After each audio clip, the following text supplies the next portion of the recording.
The fall of Blesswing City. Wang Wei surged forward with all his strength, his powerful fleshly body propelling him like a cannonball. Every step sent shockwaves through the ground, his sheer force splitting the earth beneath him. Boom! A roaring gust followed his wake, flattening trees and stirring up a storm of debris. As he sped through the forest, he did not bother avoiding obstacles, his body tore through the trunks, reducing them to splinters. The sheer wind force from his passage uprooted hundreds of trees, leaving behind a path of devastation akin to a hurricane's aftermath. Yet, Wang Wei was still not satisfied. His origin chi flared, reinforcing his legs. His speed doubled, then tripled. People and animals in his path caught only a blurred figure streaking past, followed by an immense windstorm that sent them tumbling away. Boom! A sonic boom erupted as he shattered the sound barrier, a vaporous cloud trailing behind him. Now moving at Mach 1, he gritted his teeth in frustration. Still not fast enough. If only he had reached the supernatural realm, he could fly. Even the weakest supernatural realm cultivators could traverse the skies at supersonic speeds, yet he had to struggle just to match them on land. He regretted not cultivating a speed-focused technique earlier. The Tao opening sect had an emperor scripture dedicated to speed, but he had been too arrogant, believing his fleshly strength would make up for everything. Now he realized his oversight, raw power meant nothing if he could not reach his enemies in time. Shoving these thoughts aside, he pressed forward, his body blurring through the landscape. Behind him, Li Jun trailed, following the path of destruction Wang Wei had left behind. Wherever he looked, the ground was split open, forming a direct trail. The forest was annihilated, trees broken, some uprooted entirely. Blood and mangled organs were strewn across the area, the remains of unfortunate beasts caught in Wang Wei's path. Some had been crushed upon impact, their bodies unable to withstand the force. Li Jun sighed. Big Brother must be furious. The yellow mist. After over an hour of relentless running, Blesswing City finally came into view. Wang Wei's eyes narrowed as he saw a thick yellow mist shrouding the city. Without hesitation, he charged straight in. With a single leap, he landed atop the 200-meter city wall, his vision obscured by the toxic fog. The moment it touched his skin, he instantly recognized it as poison, but it had no effect on his powerful body. However, a dreadful premonition crept over him. Without hesitation, he gathered his 10 million gene of force and unleashed a devastating punch. Boom! The air itself exploded, generating a gale-force wind that swept through the city, dispersing the yellow miasma. Yet, despite the power behind his attack, it was perfectly controlled, nothing else in the city was destroyed. As the mist cleared, Wang Wei stepped forward. His hand trembled slightly before he stilled it. The sight before him was pure horror. The massacre. The streets were littered with corpses. Men, women, and children lay sprawled on the ground, blood leaking from their mouths, noses, and ears. Their skin was riddled with festering blisters, the stench of rotting flesh and pus heavy in the air. Among them, he spotted a young woman's body, her arms wrapped around something. Kneeling, he gently moved her aside. A baby lay underneath her, its tiny form riddled with the same gruesome blisters, its lifeless eyes staring upward. The entire city, all 12.6 million people, had suffered the same agonizing death. The looks of pain, despair, and unwillingness were frozen on their faces. Wang Wei let out a deep breath, his chest tightening. Not a single breath of life remained. A heavy silence settled over him. He clenched his fists. This was his failure. As a future king, he had sworn to protect his people, to bring them a better life, to shelter them from harm. Yet he had failed miserably. He had treated this war like a trial, as if it were a game with rules and restrictions. But to the people of this world, it was no game. This was their livelihood. Their future. Their lives. And one misstep had cost them everything. The murderer. Suddenly, Wang Wei sensed a faint presence nearby. His body blurred as he raced toward it. Within seconds, he spotted a lone woman strolling away from the city. She was beautiful, with fair skin, alluring curves and cold, reptilian eyes. She looked at Wang Wei and licked her lips, her serpentine tongue flicking outward. Wang Wei's voice was calm, yet filled with chilling intent. "Did you kill the people of this city?"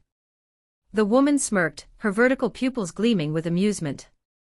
"Gray hair, gray eyes. You must be the so-called wise sage. Seeing you here means that Dongxi failed. What a useless man." Wang Wei's gaze darkened. "Answer me." The woman chuckled. "Oh, don't be so sentimental over a few million lowly untouchables. In a few years, they would have replenished their numbers anyway. Besides, this is war. People die. That's just how it is." Wang Wei vanished. The next instant, his hand gripped her throat, lifting her off the ground. Her eyes widened as she struggled to chant another spell, but she was too slow. Without hesitation, Wang Wei ripped her head from her body, her spine still attached. Her headless corpse convulsed, spewing corrosive green blood onto the ground. Even as her severed head remained alive, her lips moving as if to speak. Wang Wei crushed it between his palms. The explosion of blood and bone painted the surroundings in crimson. Without looking back, he turned and walked away, returning to the city walls to contemplate his next steps. Li Jun's arrival. The next morning, Li Jun arrived on a flying demonic beast. He immediately sensed that something was wrong. Wang Wei stood motionless atop the city wall, his face unreadable. Li Jun's stomach twisted with unease. He rushed into the city. What he saw left him paralyzed. No. No. No. No. He ran from street to street, from house to house. The result was the same. Kneeling on the ground, Li Jun slammed his fists onto the pavement, refusing to believe the horror before him. His hands shattered, his bones cracked, but he did not stop. He had personally taken this city. He remembered the people smiling, thanking him, sending blessings to his family. The children who had idolized him. The mothers who had entrusted him with their sons, believing his promises. And now, they were all gone. Li Jun collapsed onto the blood-stained ground, tears slipping down his face. Yet, beyond the sorrow, a deep, consuming hatred burned in his eyes. 5 days later, Wang Ju arrived at Bless Wing's city. The urgent message from the young master had reached her days ago, and she had traveled without rest, pushing herself and her mounts to the limit. As she reached the outskirts of the city, the demonic beast she rode collapsed beneath her, its breath forever stilled from sheer exhaustion. With a sigh, she dismounted, knowing this was the 50th beast to die under her relentless pace. Had it not been for her cultivation, she might have suffered a similar fate. A soldier greeted her upon arrival and quickly led her to a meeting already in progress. As she stepped into the room, her eyes immediately locked onto Wang Wei, who sat at the head of the table. His expression was calm, too calm. But Wang Ju, attuned to the nuances of his emotions, felt it instantly. Beneath that surface lay a terrifying fury, a silent storm threatening to tear the heavens asunder. It was a rage unlike any she had seen in years. The last time she had witnessed such an emotion from him was when, as a child, he had personally caught a branch family member slaughtering a maid for no reason. That man and his entire family had lost their surname, and been cast into mortal existence, their lineage erased from the Wang clan forever. Whoever had provoked this fury now, they had already sealed their fate. As she took her seat, Wang Wei wasted no time, and recounted the events that had transpired. The systematic massacre of Bless Wing City's entire population. 12.6 million lives extinguished in a single act of cruelty. Wang Ju, despite her vast experience and exposure to the horrors of war, remained silent as she processed the information. She had suspected such a tragedy was inevitable. From her position within the sect, she had monitored the military strategy through communication talismans, aware of the young master's miscalculations. Yet she had said nothing. She had been warned by the elders not to interfere. This was a trial, a crucible designed to temper the young master. And what was growth without hardship? Without pain?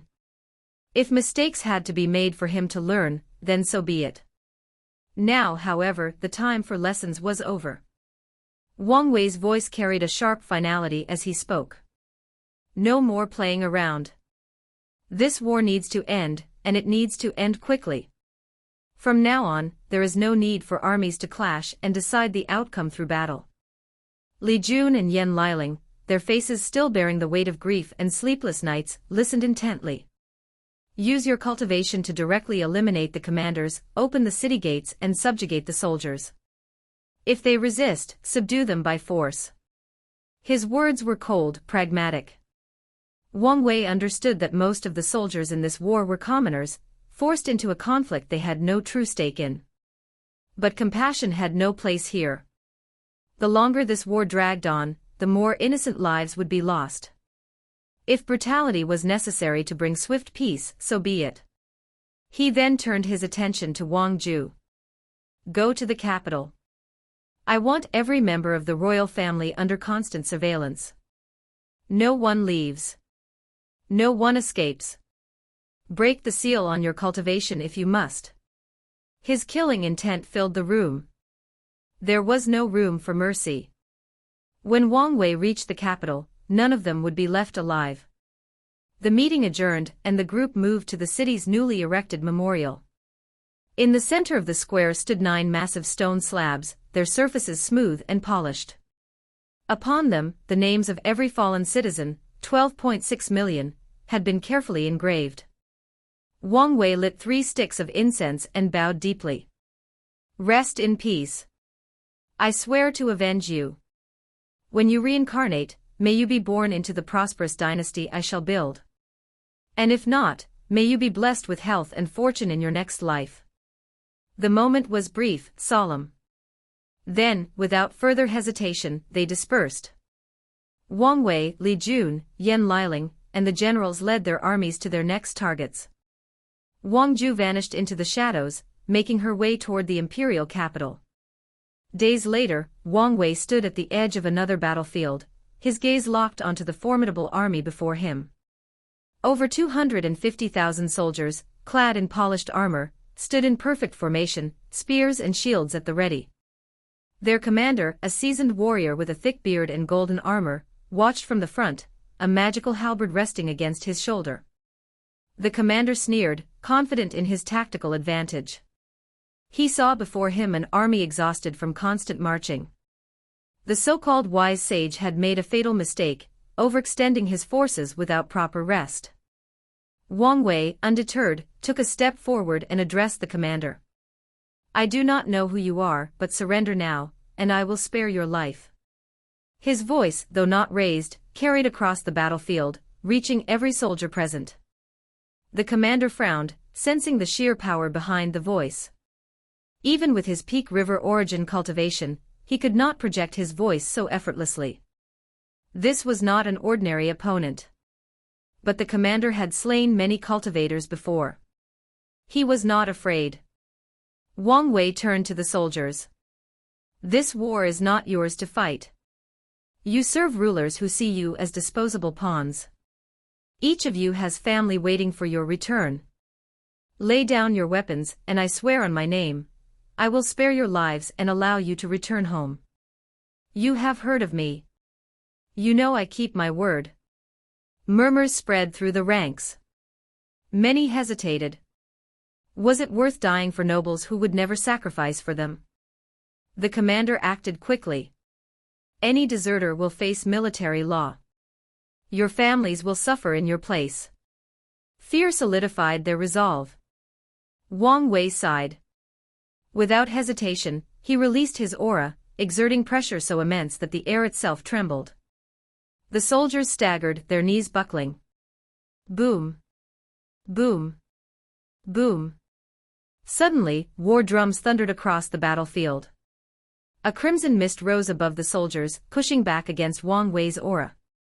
It was a battlefield formation designed to counter powerful cultivators, channeling the collective slaughter chi of thousands of soldiers into a protective field. Wang Wei exhaled slowly. Very well. Then he moved. Like a ghostly blur he shot forward, leaving afterimages in his wake. The archers reacted first, releasing a barrage of arrows so dense that they darkened the sky. Wang Wei did not slow. He summoned spiritual qi, forming an invisible barrier around his body. The arrows bounced harmlessly off him. Seeing this, the commander switched tactics, ordering the soldiers to fire directly instead of volleying. It made no difference. He crashed through their shield wall like an unstoppable force. The soldiers at the front exploded into chunks of flesh and bone, their shields and weapons shattering on impact. Blood painted the earth in his wake. He was already upon the commander. A desperate wave of cultivators unleashed fire, ice, lightning, and vines. The battlefield became a chaotic inferno of destruction. But Wang Wei did not falter. Their attacks exploded against him, useless. He emerged unscathed, still moving. The commander barely had time to react as walls of earth rose to shield him. Wang Wei burst through them with terrifying ease. In a final act of defiance, the commander swung his enchanted halberd with all his might. Wang Wei caught it with his bare hand. The commander's heart sank. This halberd, an earth-grade treasure, was his greatest weapon, yet it had failed. Before he could process his defeat, he felt himself lifted off the ground. Looking down, he saw a bloody hand piercing his chest, emerging from his back. As his vision blurred, he locked eyes with Wang Wei. And in those cold, gray depths, he saw it. A thread of fate severed. Then, darkness consumed him.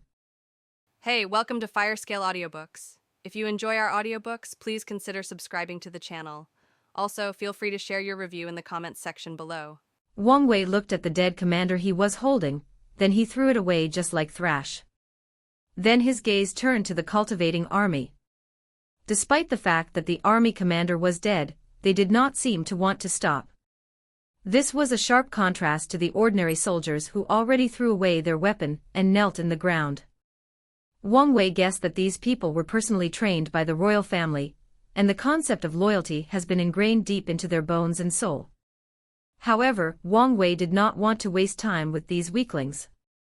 With a thought, he mobilized the power of his 13th layer of body refining, and his infinite expanding divine C, and merged them together into his true will.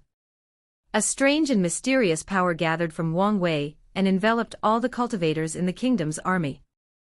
All of them spewed out a mouthful of blood and fell down on the floor. Then, to their horror, they found that the blood qi in their bodies were scattered, and those who had opened up their divine C realized that it was completely destroyed. They all had turned into mortals. All 250 of them. Without looking at those cultivators, Wang Wei rushed to the massive 200 meters gate of the city. With just one punch, he destroyed it and allowed his army to enter and occupy this city. Meanwhile, another city in the same county. Li Jun looked at the army in front of him and sighed. Since no one paid attention to his warning, he will use force.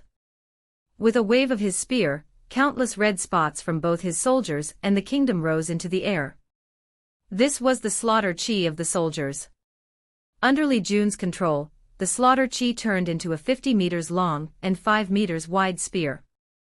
Without hesitation, he rushed towards the commander of the opposing army, who was actually a woman. The giant spear cut through the army like a knife cutting through butter. Everywhere it went, flesh and blood were left in its path. What's even worse is the fact that as more people die, the spear becomes longer and stronger. However, soon, the spear was destroyed by the combined attacks of countless cultivators. However, Li Jun had already breached most of the army's defense, and was not far from the commander. As such, he used his signature move. He gathered all the slaughter qi in the battlefield and reinforced his spear, then he threw it with all his strength. The spear broke the air as it moved rapidly.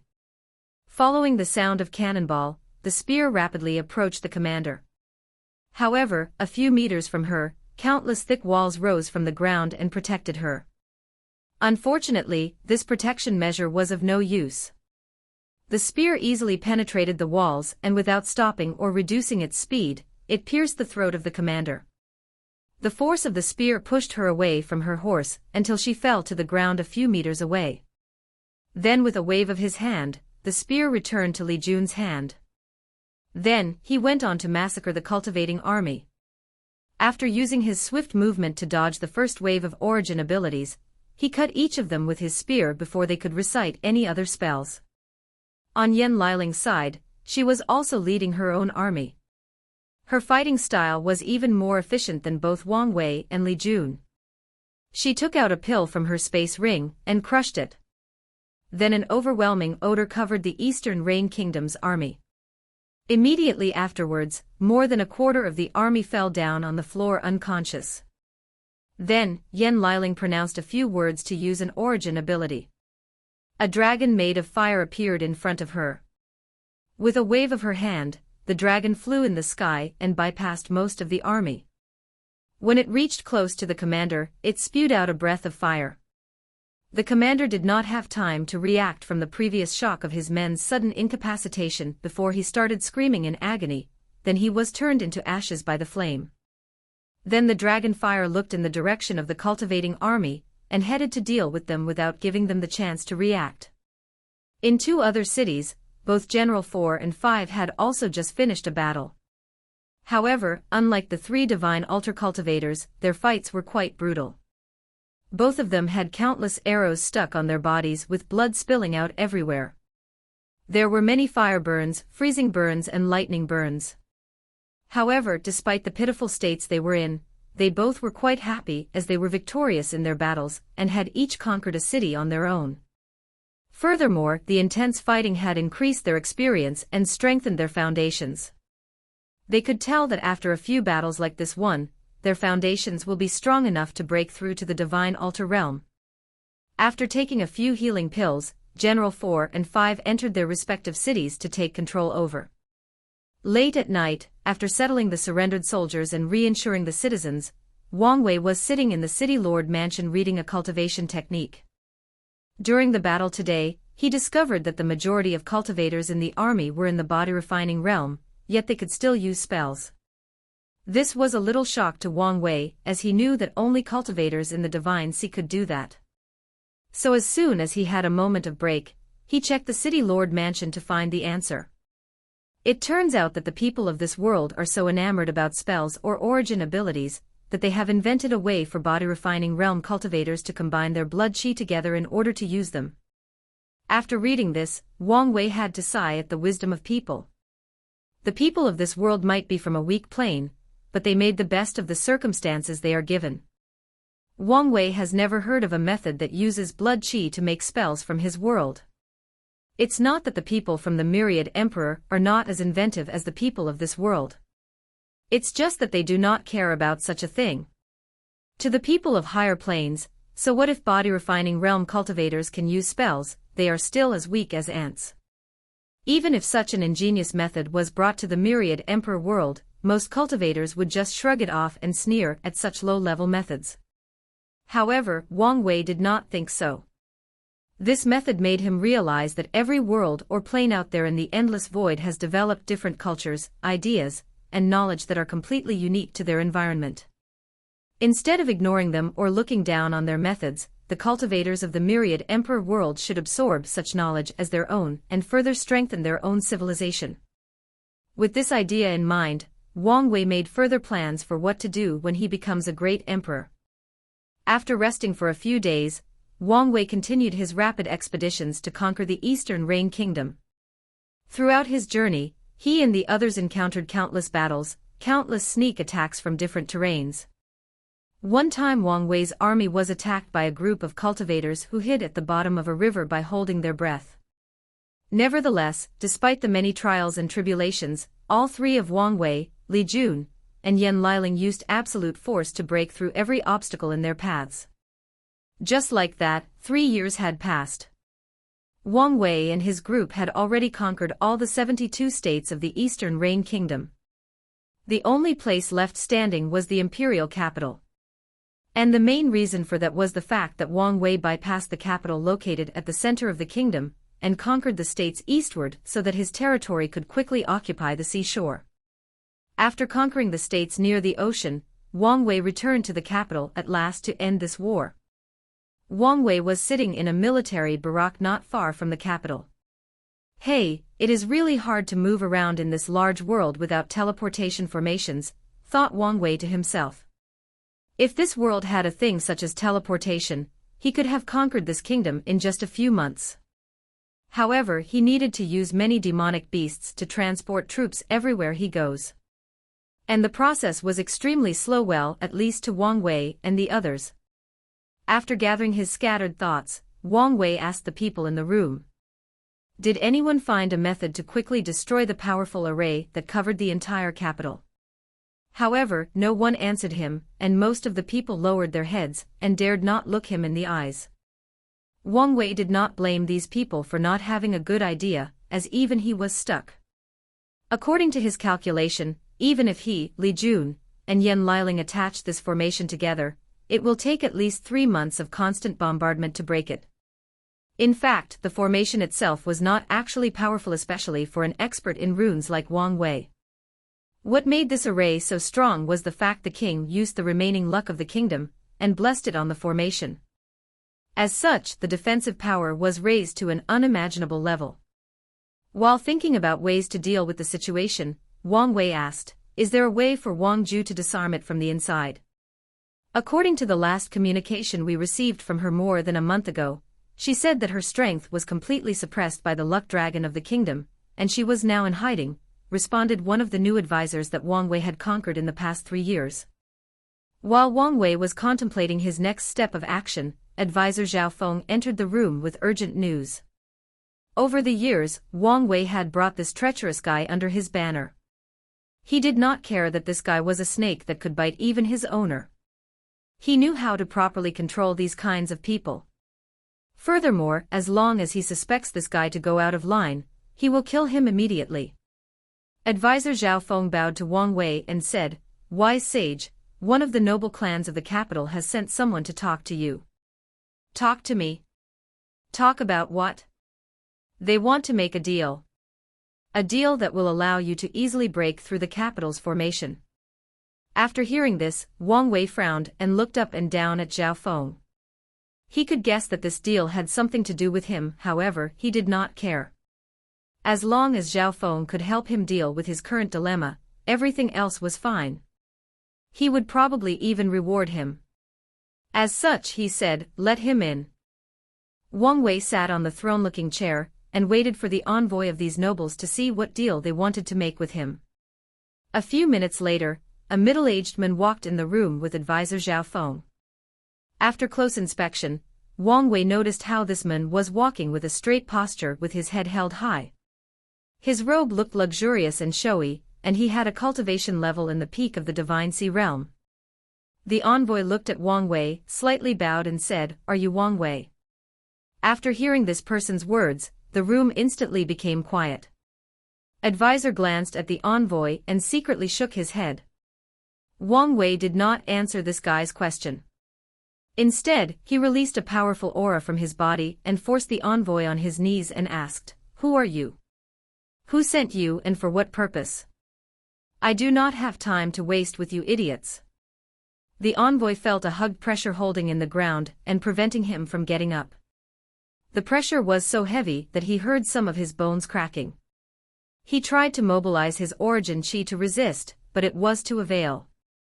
It was then he remembered the elder's warning that he was going to meet a powerful cultivator and should be respectful. With sweat dripping down his face, the envoy said, "Your Excellency, wise sage, my name is Jing Yi from the Duxing family.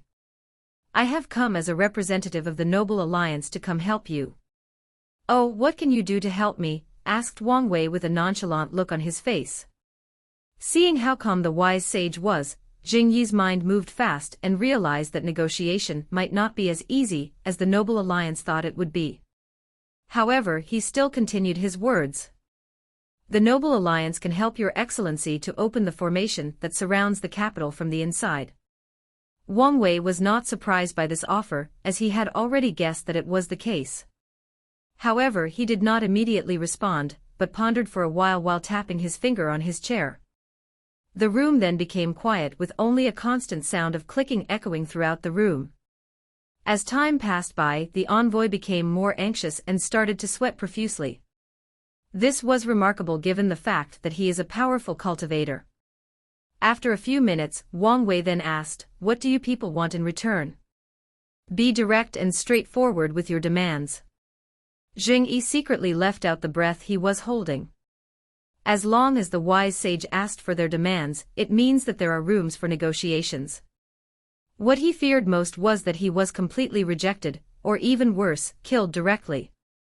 After all, it is common knowledge that this wise sage did not like the nobility of this kingdom. Wherever his army conquered, the fate of most of the nobility was quite cruel and unjust. The Noble Alliance asked that the wise sage signed a sole contract which states that after entering the capital, you or your subordinates will not kill any of the noble families, you will not seize their properties, and you will provide them with the same nobility title they currently have in the new kingdom you will establish. Wang Wei looked at this envoy as if he had heard the funniest thing in his life.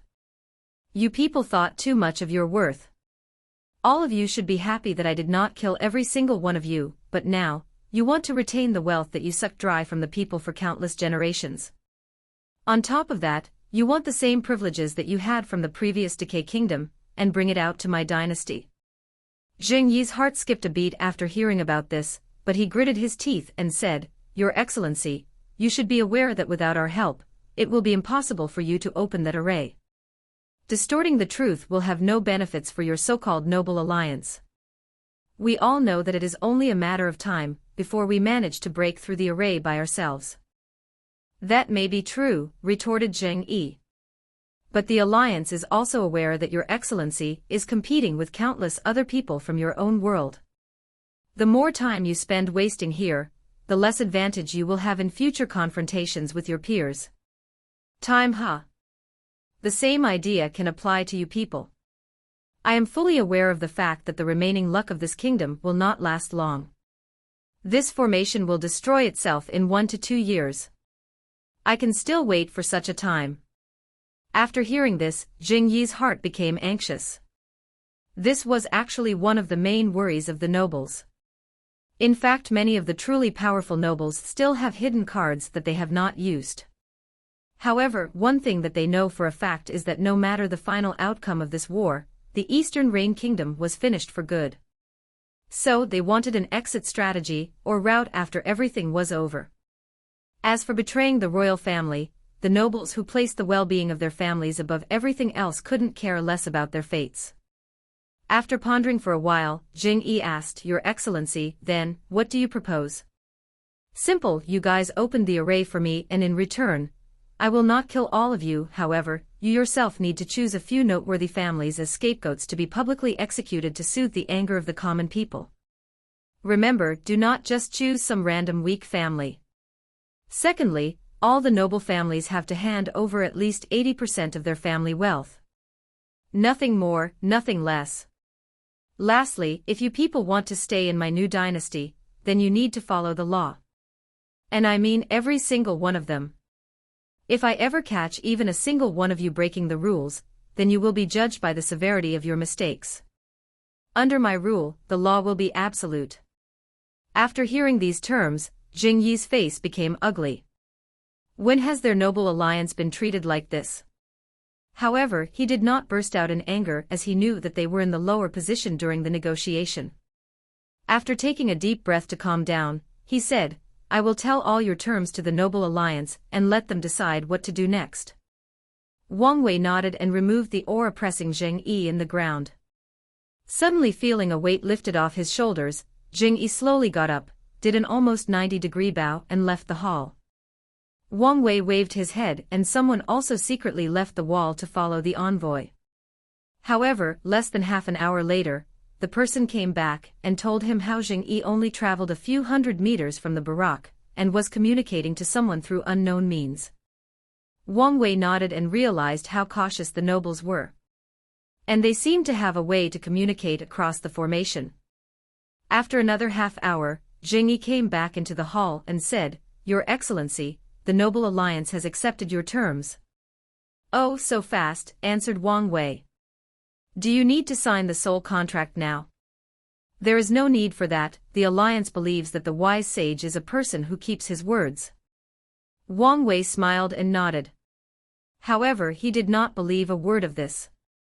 In such a situation, the Noble Alliance should be anxious to have written proof of their agreements. You should know that the soul contract is a powerful contract that has magical binding abilities. If anyone were to break the agreements signed on it, their souls would receive backlash that could lead to severe injury and even death. However, based on Zheng Yi's words and actions, Wang Wei could feel that the nobles were not in a hurry to sign the contract. That can only mean one thing: there is some secret plan or scheme behind all of this. However, he did not really care, and just took note of the current situation and remained vigilant to be able to respond to any kind of situation. 3 days later, Wang Wei and his army stood not far from the gate of the capital. The wall surrounding this city was at least 1,000 meters. On top of the city, countless runes formed an array that covered the entire city like a protecting dome. Under Wang Wei's true vision, he could see a flood dragon coiling its body around the city. However, the dragon was quite weak, and appeared to be slowly fading. After a few minutes, the array surrounding the city flickered on and on for a while before disappearing. Then, the city gate was opened. Wang Wei took all of his men and marched straight towards the royal palace. Meanwhile, in an inn, a few people were looking at the marching army while talking. All of them dressed elegantly while drinking wine or tea. One person said, "Do you think that the wise sage will survive?" "I don't think so," responded another voice. "I disagree with you. Who knows what weird methods these extraterrestrial demons have hidden in their sleeves? Well, it does not matter to us anyway. Whether he survives or not, we have already made plans for both outcomes. In the end, we will still be the last winners." "That's true. Our noble families will always continue to exist." Wang Wei marched his army straight in front of the royal palace. As he led the army, many people looked at him with fear, and closed the window to their house, and locked themselves in their home. Wang Wei sighed as he knew that this was a normal reaction. In this chaotic world, every time a city, especially a capital, is conquered, what often follows was disaster for the people. The invading army will brutally kill the citizens, loot all the wealth and food, sexually assault the women, and set fire to the houses. However, Wang Wei would never allow his men to behave in such a way. He has written strict military codes for the entire army, and anyone who disobeys it will be punished severely. This is one of the reasons that Wang Wei's rebellion was so smooth and successful the past few years. He did not kill or plunder when he conquered a city. On the contrary, he will take time to calm all the citizens and assure them that everything will in fact be better in the future. After the army surrounded the palace, Wang Wei waited for a while before going in. Somehow, he discovered that the whole palace was too quiet. There was no noise of people running around trying to escape, no plunder of the royal family's wealth. It was too calm. Thinking about the weird behavior of the Noble Alliance, Wang Wei became more alert in order to be able to react in case of emergency. Unfortunately, he was too late. Suddenly, something hit Wang Wei with tremendous force. Boom! The sound of a cannibal echoed around the palace, and Wang Wei flew away into the air. His body crashed into countless houses. Bang! Bang! Bang! Each time his body crashed into a house, it would immediately crumble down. The infrastructure of these houses would be destroyed, then the whole house would fall down on their inhabitants. This was terribly destructive, as some of these houses even had more than 3 floors and countless people living inside them. Clouds of dust scattered all over the city wherever these houses fell down. Meanwhile, Wang Wei was already blown away to the next house, not affected by the consequences. In fact, not just houses. Many unfortunate bystanders who happened to be on the way suffered similar fate as these houses. Many people died because they were hit by the fast-moving body of Wang Wei. After traveling for more than 600 meters, Wang Wei plunged into an artificial mountain located near the palace. With an exploding sound, his entire body was stuck deep into the mountain. Soon afterward, a middle-aged man appeared in the air near the mountain with a deep frown on his face. A few seconds after being stuck, Wang Wei exited the mountain. His body was covered in blood and many chunks of internal organs and bone pieces. These were not his own. With a single thought, he activated the cleaning formation on his robe, and the blood and filth were instantly removed, even the ones on his face. After cleaning himself up, Wang Wei checked his body, and there was not even a single scratch on him. He nodded in satisfaction as his fleshly body. He then raised his head, and looked at the man floating in the air, and said with a smile, "Interesting. I did not expect the final card of the royal family to be a cultivator in the supernatural realm. Shouldn't you have gone through heavenly tribulation, and go to a higher world already?" The flying man looked at Wang Wei with a solemn face and said, "What a powerful extraterrestrial demon. You took my attack like it was nothing.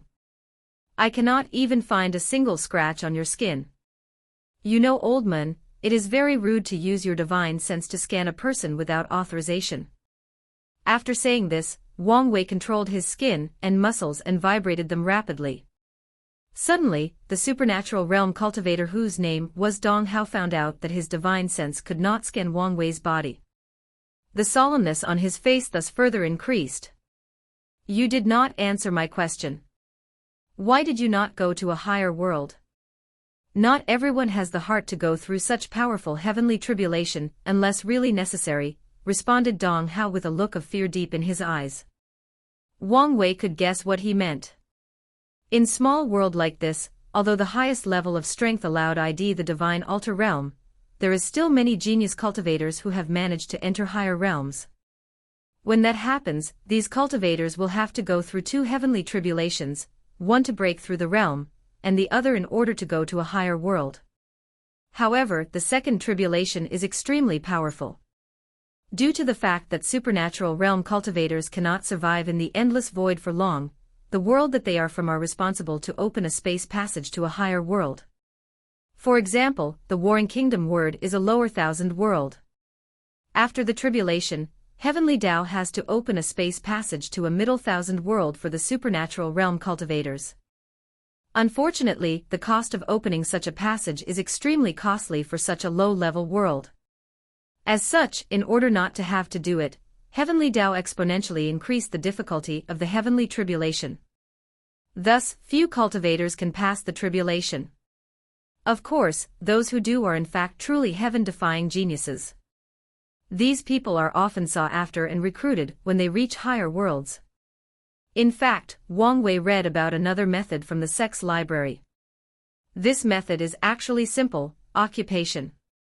After discovering a lower plane, some more powerful planes will occupy these planes and set up a powerful transplanar teleportation, or as it is more often called, the ascending channel. When cultivators of the lower plane reach the standard realm, they can go through the established passage to reach higher worlds. The downside to this method is the fact that these ascending cultivators are usually under strict control. If their native worlds are conquered by a more benevolent one, then they usually have to choose a sect to be part of after their ascension. However, if their worlds are conquered by other brutal worlds, then the fate of these ascending cultivators are nothing but to be either cannon fodder in wars or becoming slaves to be auctioned and sold off.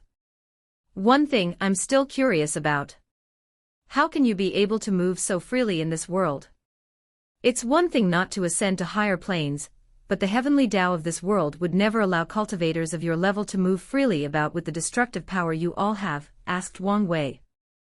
Dong Hao smiled and responded, "I have to thank you extraterrestrial demons for this. I do not know what you guys did, however, ever since your arrival, the suppression of us transcending mortality realm cultivators have been slowly reducing until it was completely lifted." After hearing this, Wang Wei immediately understood the reason.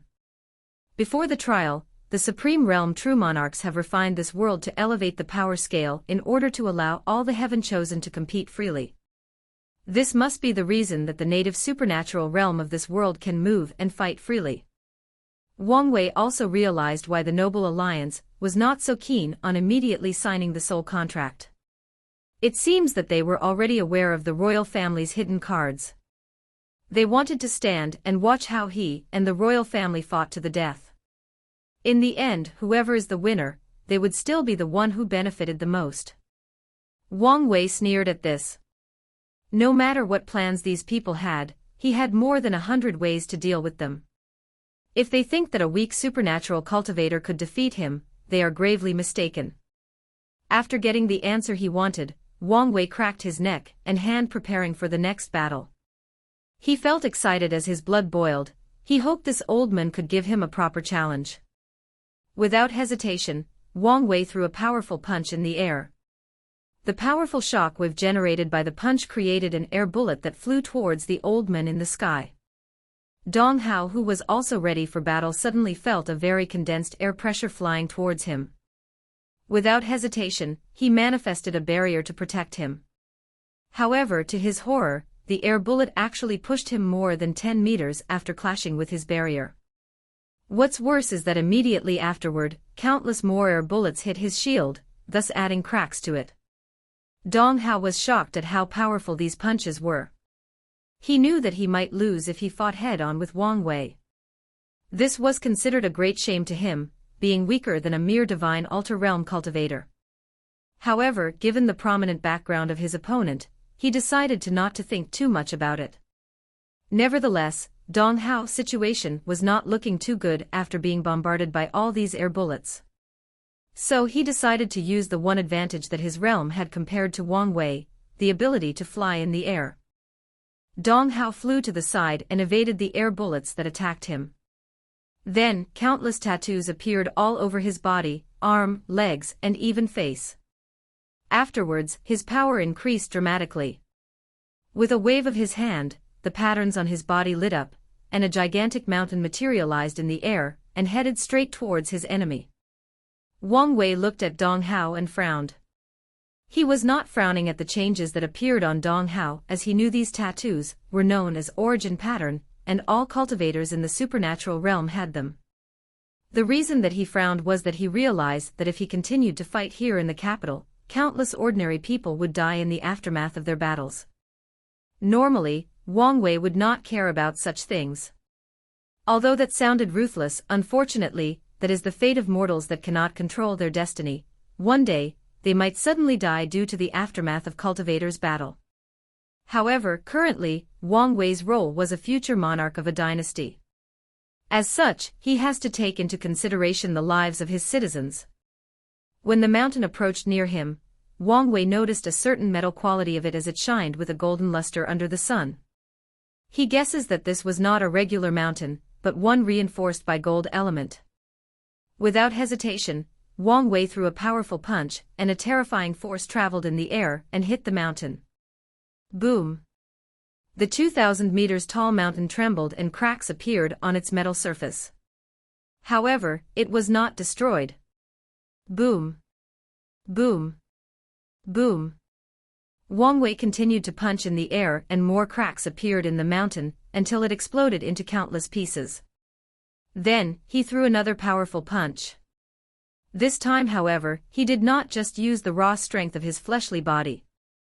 Instead, he controlled the vibration from his muscles and directly released them into the air, thus creating an earthquake between heaven and earth. Bang! With a loud explosion, the entire city trembled slightly, the wind howled like crying ghosts, and the clouds in the sky scattered. The many debris of the falling mountain were instantly pulverized into powder and flew away with the wind without affecting the citizens of the capital. As for Dong Hao, he was pushed back by the force of the punch and threw a mouthful of blood.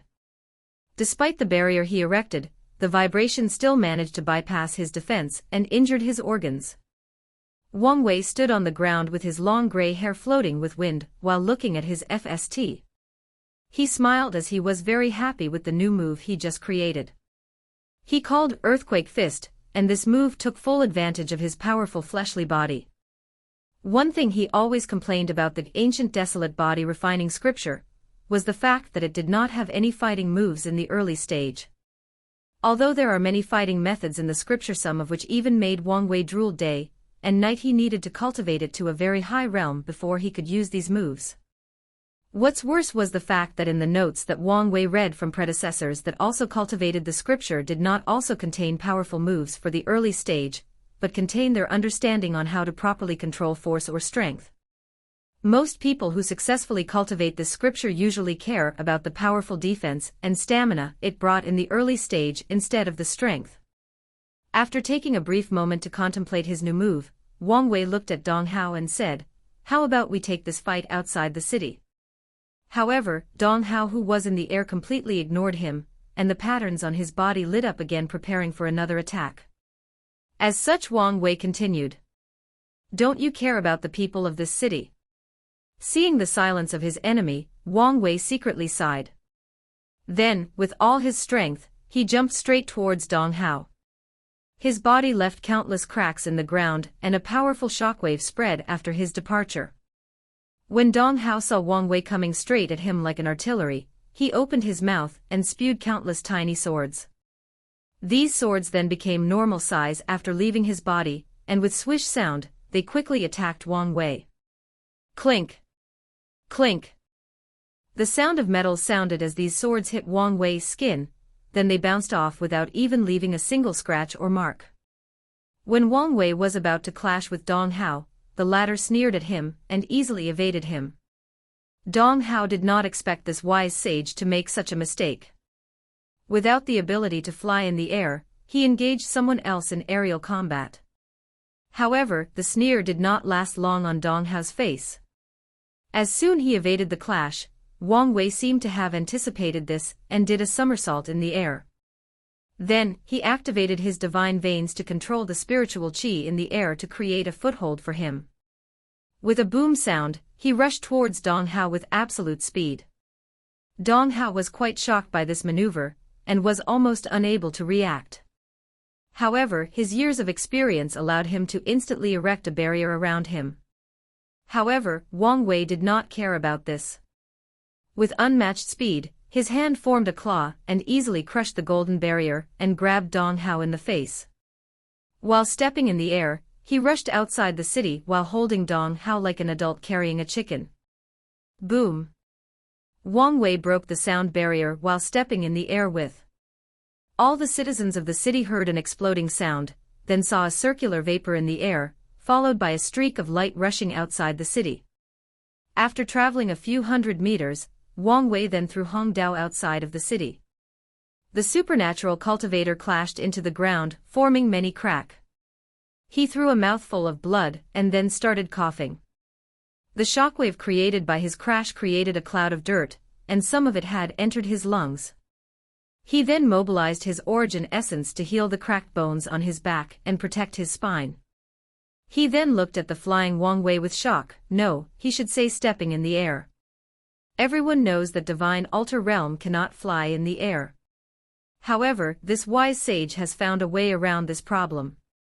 In fact, it is not that some people did not think of this method. However, in order to do such a thing, a terrifying control of spiritual qi is needed to do so, which is something that Dong Hao had previously thought to be impossible, especially given the low level of spiritual qi in this world. Not to mention the stamina that the body would need to keep standing in the air, and the terrible amount of origin qi needed to keep the divine veins activated made this method of flying virtually impossible for the cultivator of this world. Compared with flying in the air in the supernatural realm, which is as easy as moving one of your limbs, this method of flying seemed too complex and nuanced for anybody to manage. After spitting out another mouthful of blood, Dong Hao stood up from the ground.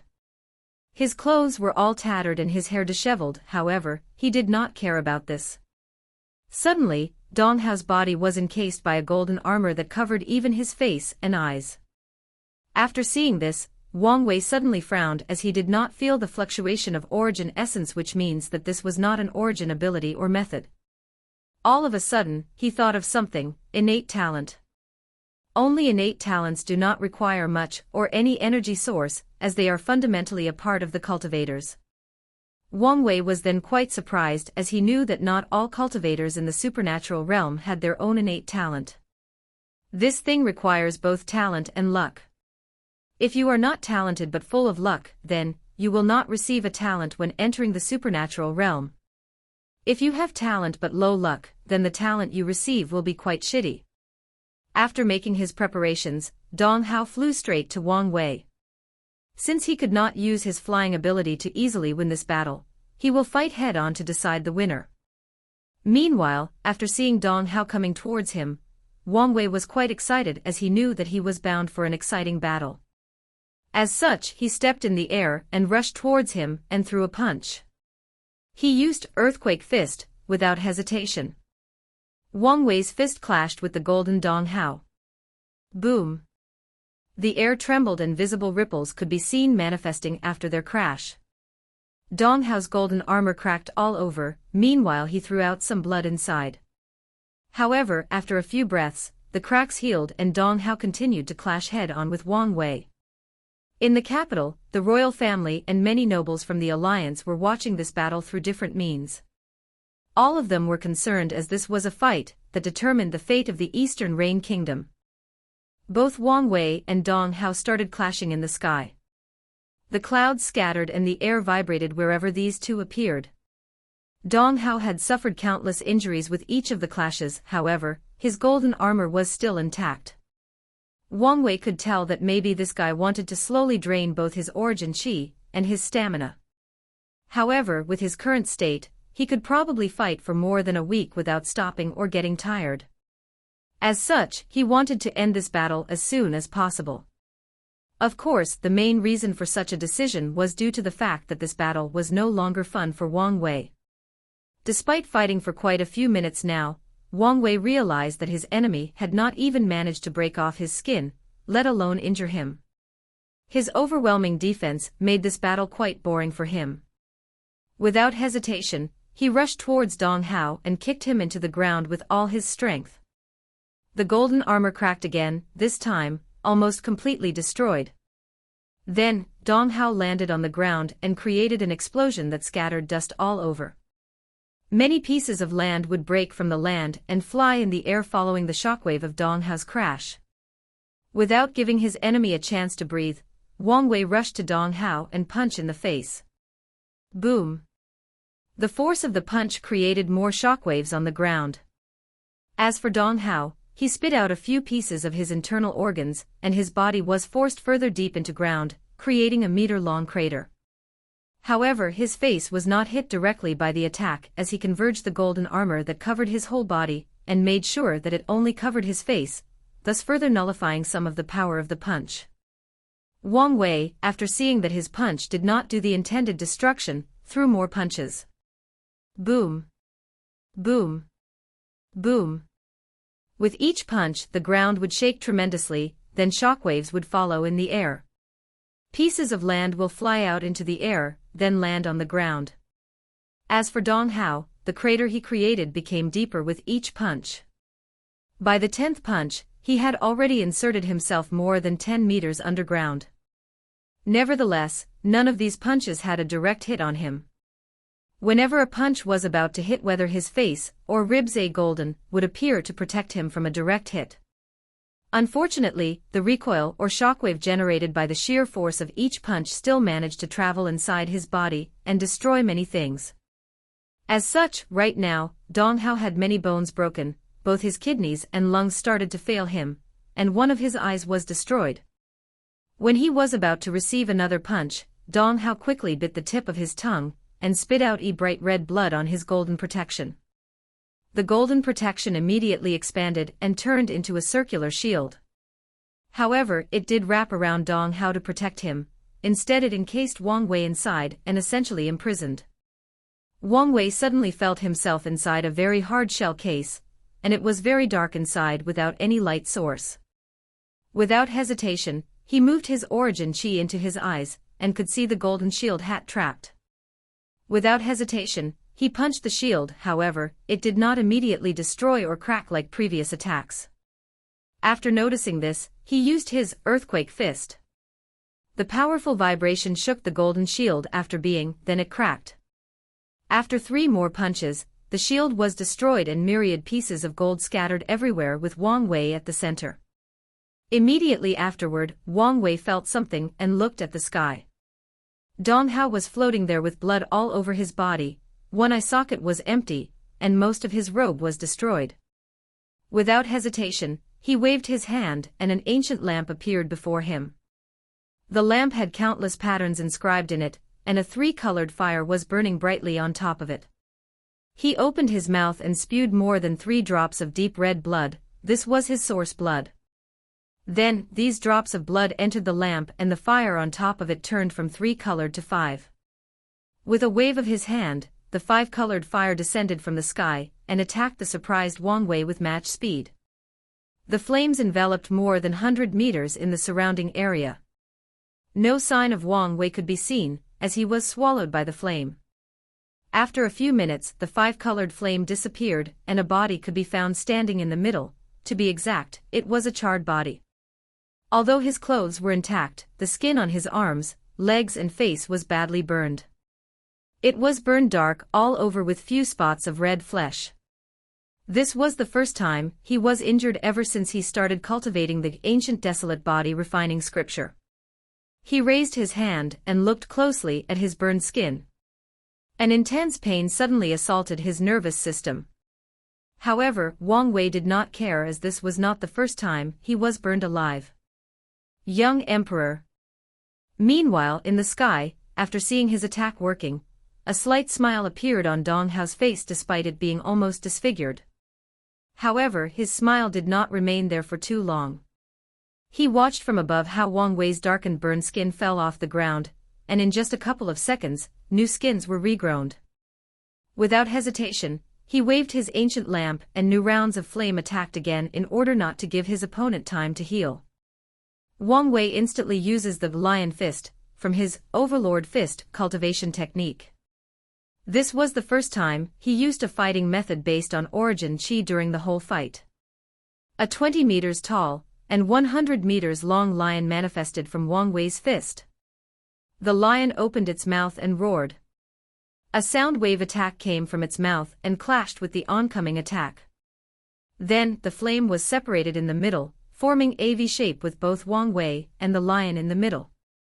Without any pause, Dong Hao controlled the flame to fly into the air, then separated them into countless tiny meteors. Afterwards, they fell towards Wang Wei like a modern machine gun firing. Wang Wei threw countless punches and many lions manifested from them. Together, each lion attacks a different meteor fire. However, there were too many of them.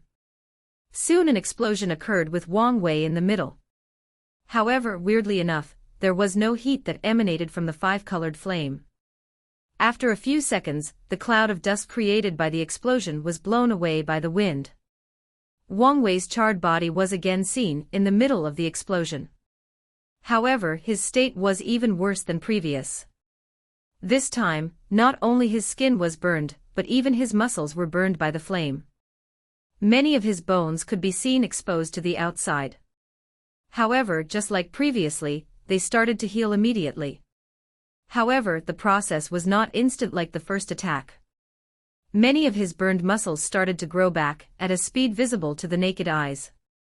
After seeing this, Dong Hao wanted to attack again. However, he spewed a mouthful of blood instead, then knelt on knee in the sky. Soon afterwards, his long hair immediately turned white, his skin became wrinkled, and many age spots could be seen on his face. When Wang Wei saw this situation, he was not that surprised. The moment that Dong Hao decided to use his source blood, or blood essence to increase the power of his attacks to the divine body realm, the result of this fight was doomed from the beginning. Not to mention the way he abused his ancient lamp. Wang Wei shook his head while observing the regeneration process of his body. This was one of the reasons that he allowed himself to be so injured during this battle. He wanted to know how fast his body regenerated under different circumstances. That way, one day, when he is in a true battle of life and death, he can find ways to buy himself time to properly heal. After a few minutes, a brand new Wang Wei was standing on the ground. If anyone were to see him, you could not tell that he had suffered from a 4th-degree burn. He then looked at Dong Hao and asked, "Don't you know that it is taboo for cultivators to use their ancient lamp like you did?" Dong Hao, who was happy to have a few seconds to rest, responded, "What do you mean by this? In fact, he was truly interested in what this wise sage has to say.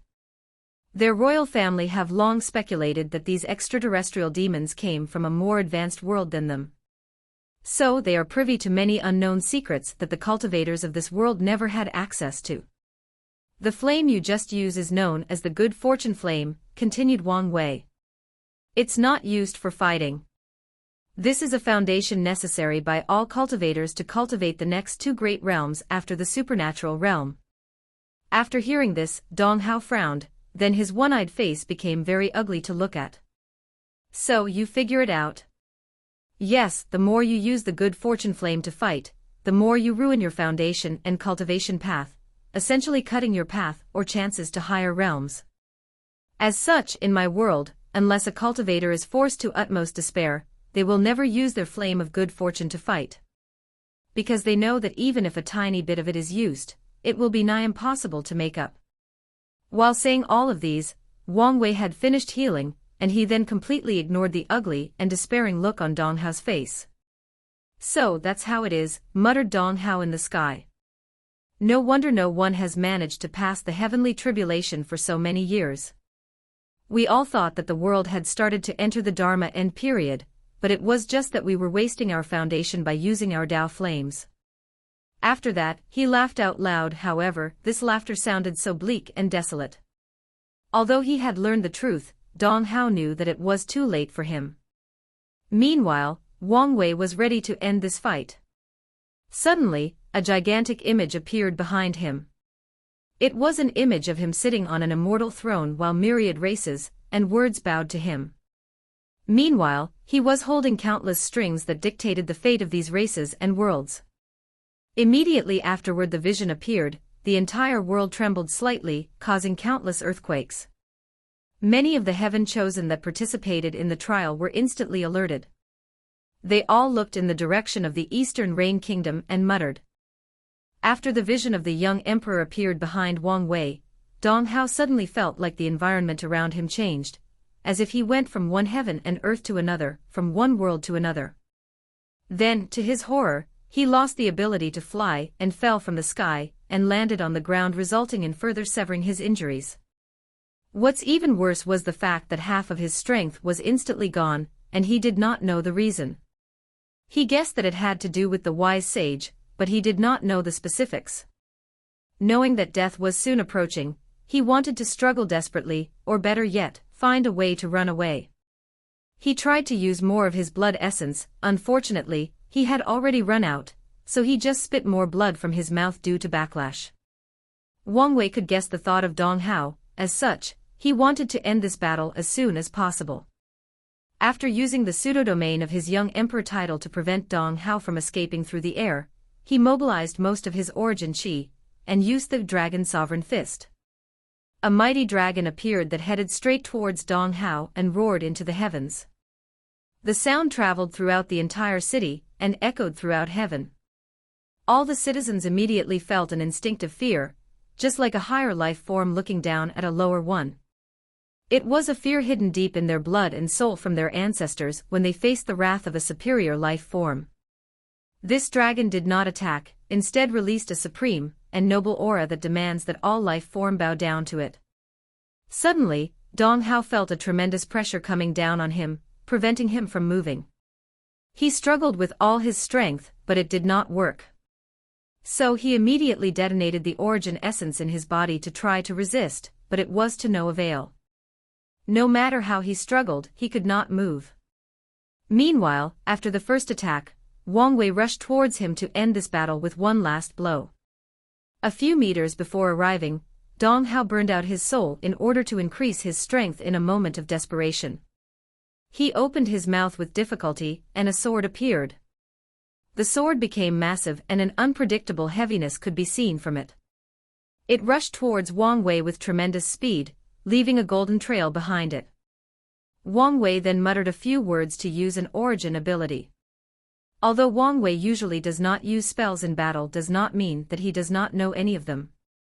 As a person who likes to be prepared for any occasion, he has studied spells extensively back in the sect in order to know how to respond when encountering them in battle. After his incantation, a bright yellow flame appeared in front of him, and melted the rushing sword in just an instant. Without pause, he rushed towards Dong Hao and threw a punch. Following which, a tiger with intense killing intent appeared and rushed forwards. The tiger turned into a red light and penetrated Dong Hao's body without any resistance. The light destroyed his heart, then pierced his back, leaving a massive hole visible to the naked eyes on his chest. Dong Hao looked at the hole with his one remaining eye, sighed and fell down on the floor, blood splashing all over the ground. Wang Wei gazed at Dong Hao's body on the floor and also sighed. This was the first true opponent he had since he started cultivating, and the first true life and death battle he experienced in his life. All the fights he previously had were essentially either competitions or trials with safety mechanisms that can save his life at any moment. And Dong Hao was the first opponent that truly tried to kill him at all cost. Although this opponent did not bring out his full power during the fight, he still learned a great deal of things. He learned that most cultivators will fight desperately when they are cornered and about to die. They can use all kinds of means to boost their fighting strength during battles, just like Dong Hao used his essence blood to increase his attack power. In future battles, Wang Wei will use all his strength to prevent his enemies from having the time or ability from using these methods. And if he fails to do this, he will always be on guard for desperate counterattacks from them when they are driven on the edge of despair. After summarizing his gains in this battle, he waved his hand to create a deep hole, then, he placed Dong Hai's body in it, creating a burial site. He placed a headstone made of rocks and inscribed on it, "Here lies Dong Hao, a loyal man to his family even in death, and a worthy and respectable opponent that fought to his last breath." After doing this, he stepped in the air with rapid speed and returned to the city. By the time he reached the royal palace, Li Jun had already captured all the people inside, and was waiting for his return. Wang Wei then entered the throne room, where he saw many people bound by chains and kneeling on the ground. He ignored them before heading to a golden chair with many engraving of dragons on them. Without hesitation, Wang Wei sat on the dragon throne. Suddenly, he felt that he was all-powerful, that he could control the lives of billions of people in this kingdom, that his words were absolute, and no one dared to disobey it. The power was quite intoxicating. However, after a very brief moment, he shook this feeling off his mind. Compared to the supreme throne of a great emperor that stands above the Tao itself, what is this mundane throne? After thinking about these things for a moment, Wang Wei then looked at the Thai people kneeling on the floor. He first took notice of a middle-aged man dressed in yellow dragon robe with a crown on his top-knot hair. The man exuded the temperament of a person in high position, however, he was not looking too good. Many of the direct line of the royal family were captured and brought to meet him. However, Wang Wei was still a little confused when he saw Princess Dong Lifan also kneeling on the ground, although she was the only one not in Chan. As such, Wang Wei asked her directly, "Princess, what is the meaning of your actions?" After being called upon, the princess did not get up. Instead, she placed her forehead on the ground and said, "I plead for your majesty to leave a way out for the royal family." As soon as she said this, a terrifying killing intent appeared in the room directed towards her. It was from Li Jun. He looked at Princess Dong Lifan, as if he wanted to stab her directly with his spear. Despite the uncomfortable feeling she felt from the killing intent, she still insisted on her words, "Your Majesty the wise sage, on account of all the merits that I have made to your cause, please give the royal family a way to survive." Wang Wei waved his hand, and Li Jun put away his killing intent. He then looked at the princess and responded, "Princess. No, I'll just call you Dong Lifan from now on. If it was before, I would have granted your wish. However, after what happened in Blesswing City, there is no room for negotiation with this matter." Dong Lifan sighed after hearing this, not too surprised by the outcome. She had heard about how her royal father used poison to attack and kill an entire city. She was also furious when she received the news, however, she still wanted to try to save some people. After a brief moment, Dong Lifan then said, "At the very least, can your majesty spare my mother and little sister? They are both innocent and did not take part in the political decisions of the kingdom." Wang Wei then started thinking for a few seconds, then he asked, can you promise that they will live an ordinary life without having any thoughts that they should not have? After saying this, Wang Wei released his killing intent this time.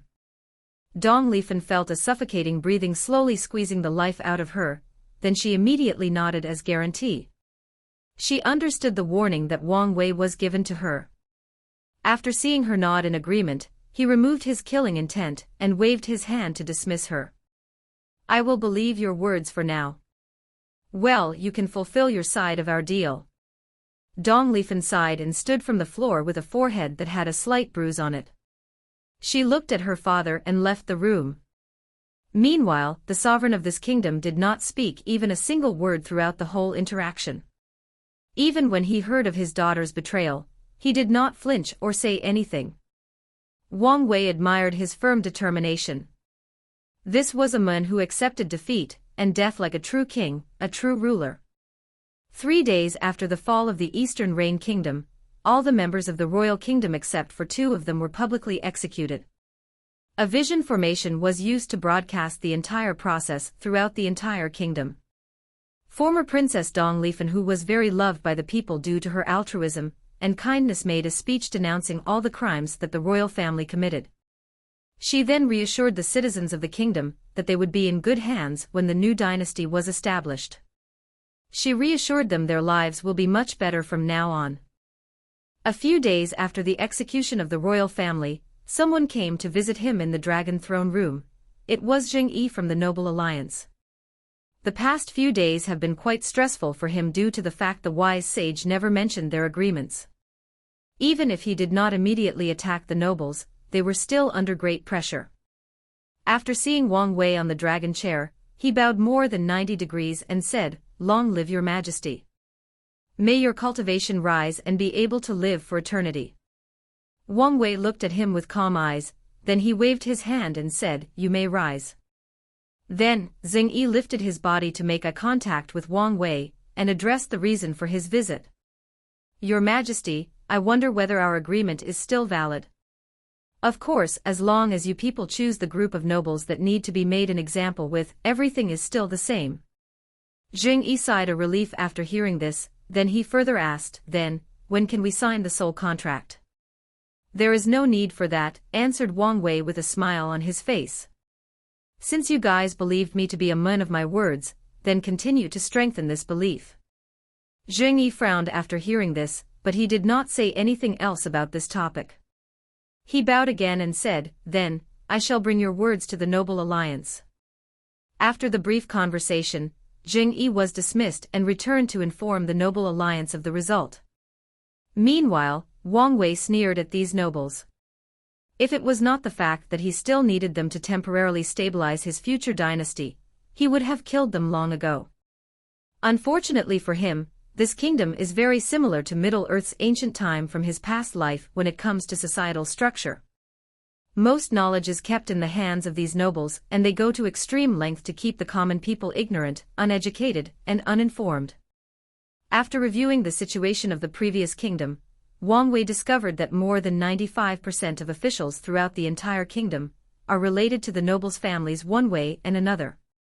This is one of the reasons that the Noble Alliance is not to worry about the change of dynasty.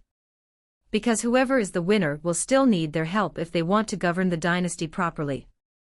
Because they are the true controller of this land, and this has been the case for countless generations, and will remain the same for countless years to come. As for the remaining 5%, they are composed of a few scholars with upright morale that refuse to associate with the nobles due to their corrupt behaviors.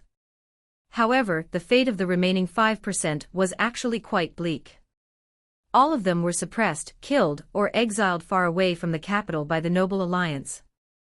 Wang Wei's next step of action is to promote the people from these 5%, cultivate a group of capable people as soon as possible while he slowly cut off the tentacles of the Noble Alliance from his dynasty. Duke Zheng Mansion. After his meeting with His Majesty Wang Wei, Zheng Yi returned home to his family and reported to the patriarch of the result. Duke Zheng Yong was a middle-aged man in the divine altar realm, also the current patriarch of the Zheng clan.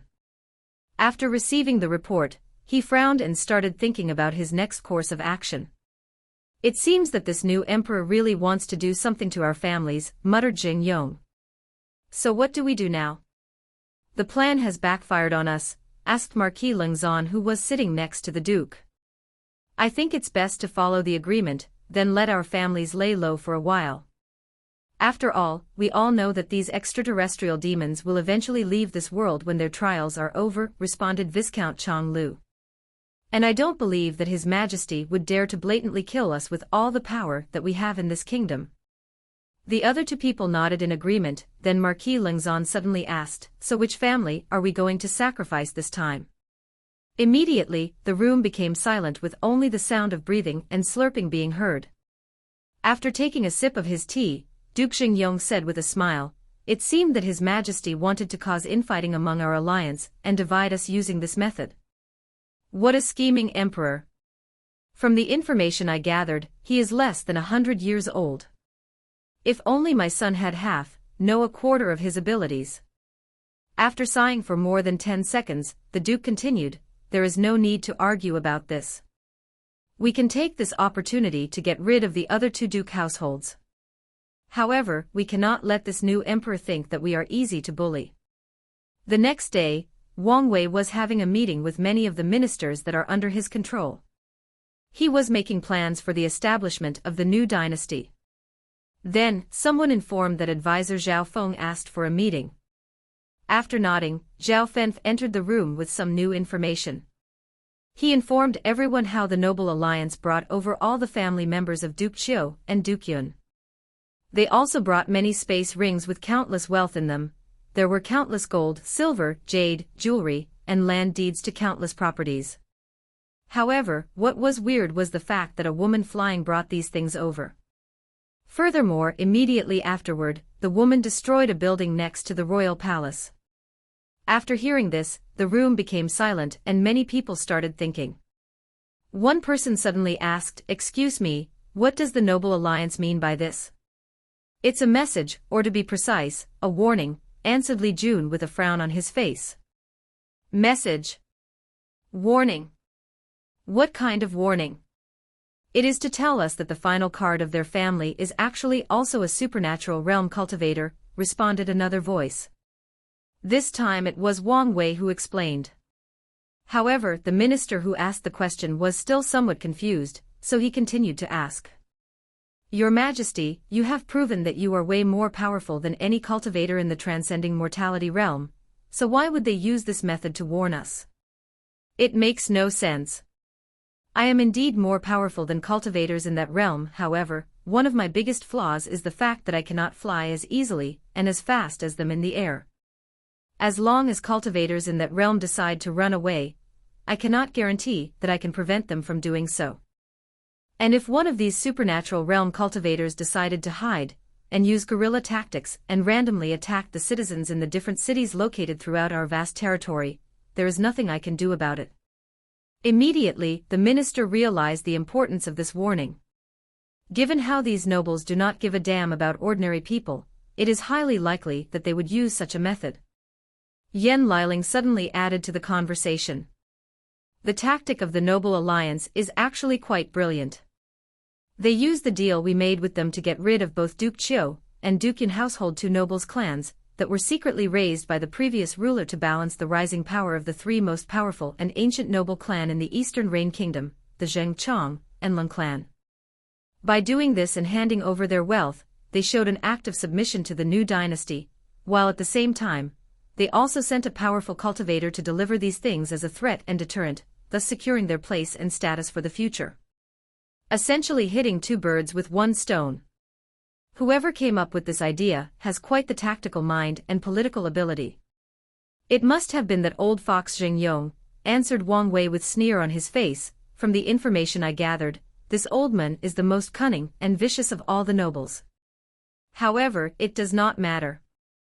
I have plenty of time to play these scheming old men. Just wait for me to fully control all the territory of this kingdom, then I will get rid of them. Soon, 2 years passed in a blink of an eye. Today was special for the people from the former Eastern Rain Kingdom. A special day because today was the day that a new dynasty will be formally established on the ashes of the former kingdom. In front of the royal place, Wang Wei was wearing a purple dragon robe with a crown on his head. An altar stood in front of him, while countless government officials stood behind him with Dong Lifan being the closest to him. She was wearing a robe with many phoenixes on them, and a crown also decorated with phoenixes. She looked breathtakingly beautiful but also a little nervous. Meanwhile, Wang Wei took out an imperial jade carving of a dragon called the Imperial Seal. This was a symbol of imperial power, and also a treasure that condensed the luck of the Fortune dynasty. This one was brought from the Myriad Emperor world specifically for the trial, otherwise he would have to use a less effective one from this world. Wang Wei walked in front of the altar, and in front of billions of people watching both personally or from image formation scattered all over the territory, and said, "Heavenly Tao above, in the past years, I have conquered vast territory, brought peace to this turbulent land, brought food, knowledge and prosperity to the people of this land. Now, I would like to establish a fortune dynasty with the name Great Xia. Please allow it." Originally, Wang Wei wanted to call the dynasty Great Wei, after his name, but given the fact there used to be a dynasty with that name, he chose the name of the empire he ruled during the Fourth Pagoda trials instead. After executing the ceremony, Wang Wei suddenly felt a vast and powerful will appeared above the altar, then the will thoroughly scanned the entire territory under his rule. It checked the size of the territory, the living condition of the people, their happiness and satisfaction with their new ruler. After that, countless golden lights from all the land people came together in the sky to form a golden dragon with 9 claws. The dragon had beautiful and powerful scales all over its body. This dragon was the manifestation of the Great Xia dynasty's luck. This time, it was not only Wang Wei who saw it, but all the citizens of his territory. This is the difference between a fortune dynasty and a regular one, the gathering and manifestation of Qi luck. Immediately afterwards all the citizens knelt down and said at the same time, long live your majesty to eternity." This sound riveted throughout the entire dynasty, forming a beautiful harmony of heaven and earth. The sound then seemed to blend with the sky, then many auspicious clouds manifested above the sky, turning the heaven into a golden luster. Immediately afterwards, the golden dragon roared into the heaven, then the character for Xia appeared from his mouth, flew over to Wang Wei's hand, and turned into a scroll with the words "Conferred God List" written as a title. He then read the words inscribed on them. Conferred God List. Emperor. Empress. First Consort. Prime Minister, and so on. After reading the title or positions of the list, he frowned after seeing the question marks behind the emperor name. He sighed as he knew that what he feared the most had happened. Logically speaking, the name after the emperor on the conferred god list should be Wang Wei, however something went wrong. His luck was supposed to blend in with the luck of the dynasty, however, due to the fact that it had turned black after he broke through the 13th layer of the body refining realm, heaven and earth did not recognize or acknowledge such Qi luck dragon. Wang Wei could feel that the state of his luck was actually quite beneficial to him later on his cultivation path, but there is a high chance that if he left it like that he might receive a crappy talent when he broke into the supernatural realm, as heaven and earth did recognize his existence, or to be precise, his luck. However, Wang Wei was not too worried by this as he already had a plan. He could feel that his luck dragon was special, and he needed a specific way to control it. Unfortunately, despite having studied the secret method given by the sect on how to properly control luck, he did not know how to control his own. As such, Wang Wei theorized that as long as he had enough knowledge about luck, he could find a solution to his problem. Before then, he needed to use the scientific method of observing and recording how luck is controlled. As such, he needed a volunteer, a test subject. And he had already found one, Dong Lifan. The reason that he wanted her as his empress was not just because of the need for her to provide his cause with legitimacy, or to use her prestige to calm down the people and increase the peoples belonging to the new dynasty. No, all of these reasons were secondary. The main reason was that he needed her to be close to him so that he could observe and study her Qi luck for his own benefit. After the founding of the nation ceremony, Wang Wei returned to his throne room with all the officials there waiting. He has been waiting for this day for many years. Although he could have founded a country 2 years ago, however, with the luck he had at that time, the country would have probably turned into a kingdom instead of a dynasty. Wang Wei did not want to go through the process of updating from kingdom to dynasty, so he waited when the territory's luck was enough for the founding nation to be directly elevated to dynasty. Wang Wei then took out the conferred god list and the imperial seal. The purpose of the list is to bless each official on it with the luck of the dynasty. The higher the rank, the more luck they will be blessed with. Luck blessing has many advantages. It can increase the speed of cultivation. For example, Wang Wei as the emperor is the highest official in the kingdom, and he has a blessing of 9 times the cultivating speed of a normal person. Then, the Empress Dong Lifen will have at least 8 times the cultivating speed.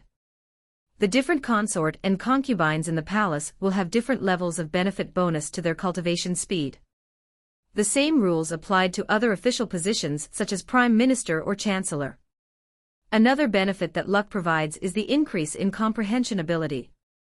Although it is not as exaggerated as several times the increase in cultivation speed, the increase is high enough to be easily noticeable, especially for the people of this world who have low talent. As long as you have a high position in the dynasty, you can still cultivate to higher realms without having to be hindered by innate talent. As for Wang Wei's group, a high position made it easier for them to absorb the luck they needed for this trial. After taking the list, Wang Wei began to officially seal different people in different positions. He first sealed Dong Lifen as the empress. Immediately afterward, she felt that the world around her was more clear. The blood qi inside her body seemed to move faster and more easily. After Dong Lifen, Wang Wei began to seal his group into different positions. In order to properly govern his dynasty, Wang Wei combined many different political systems from his past life.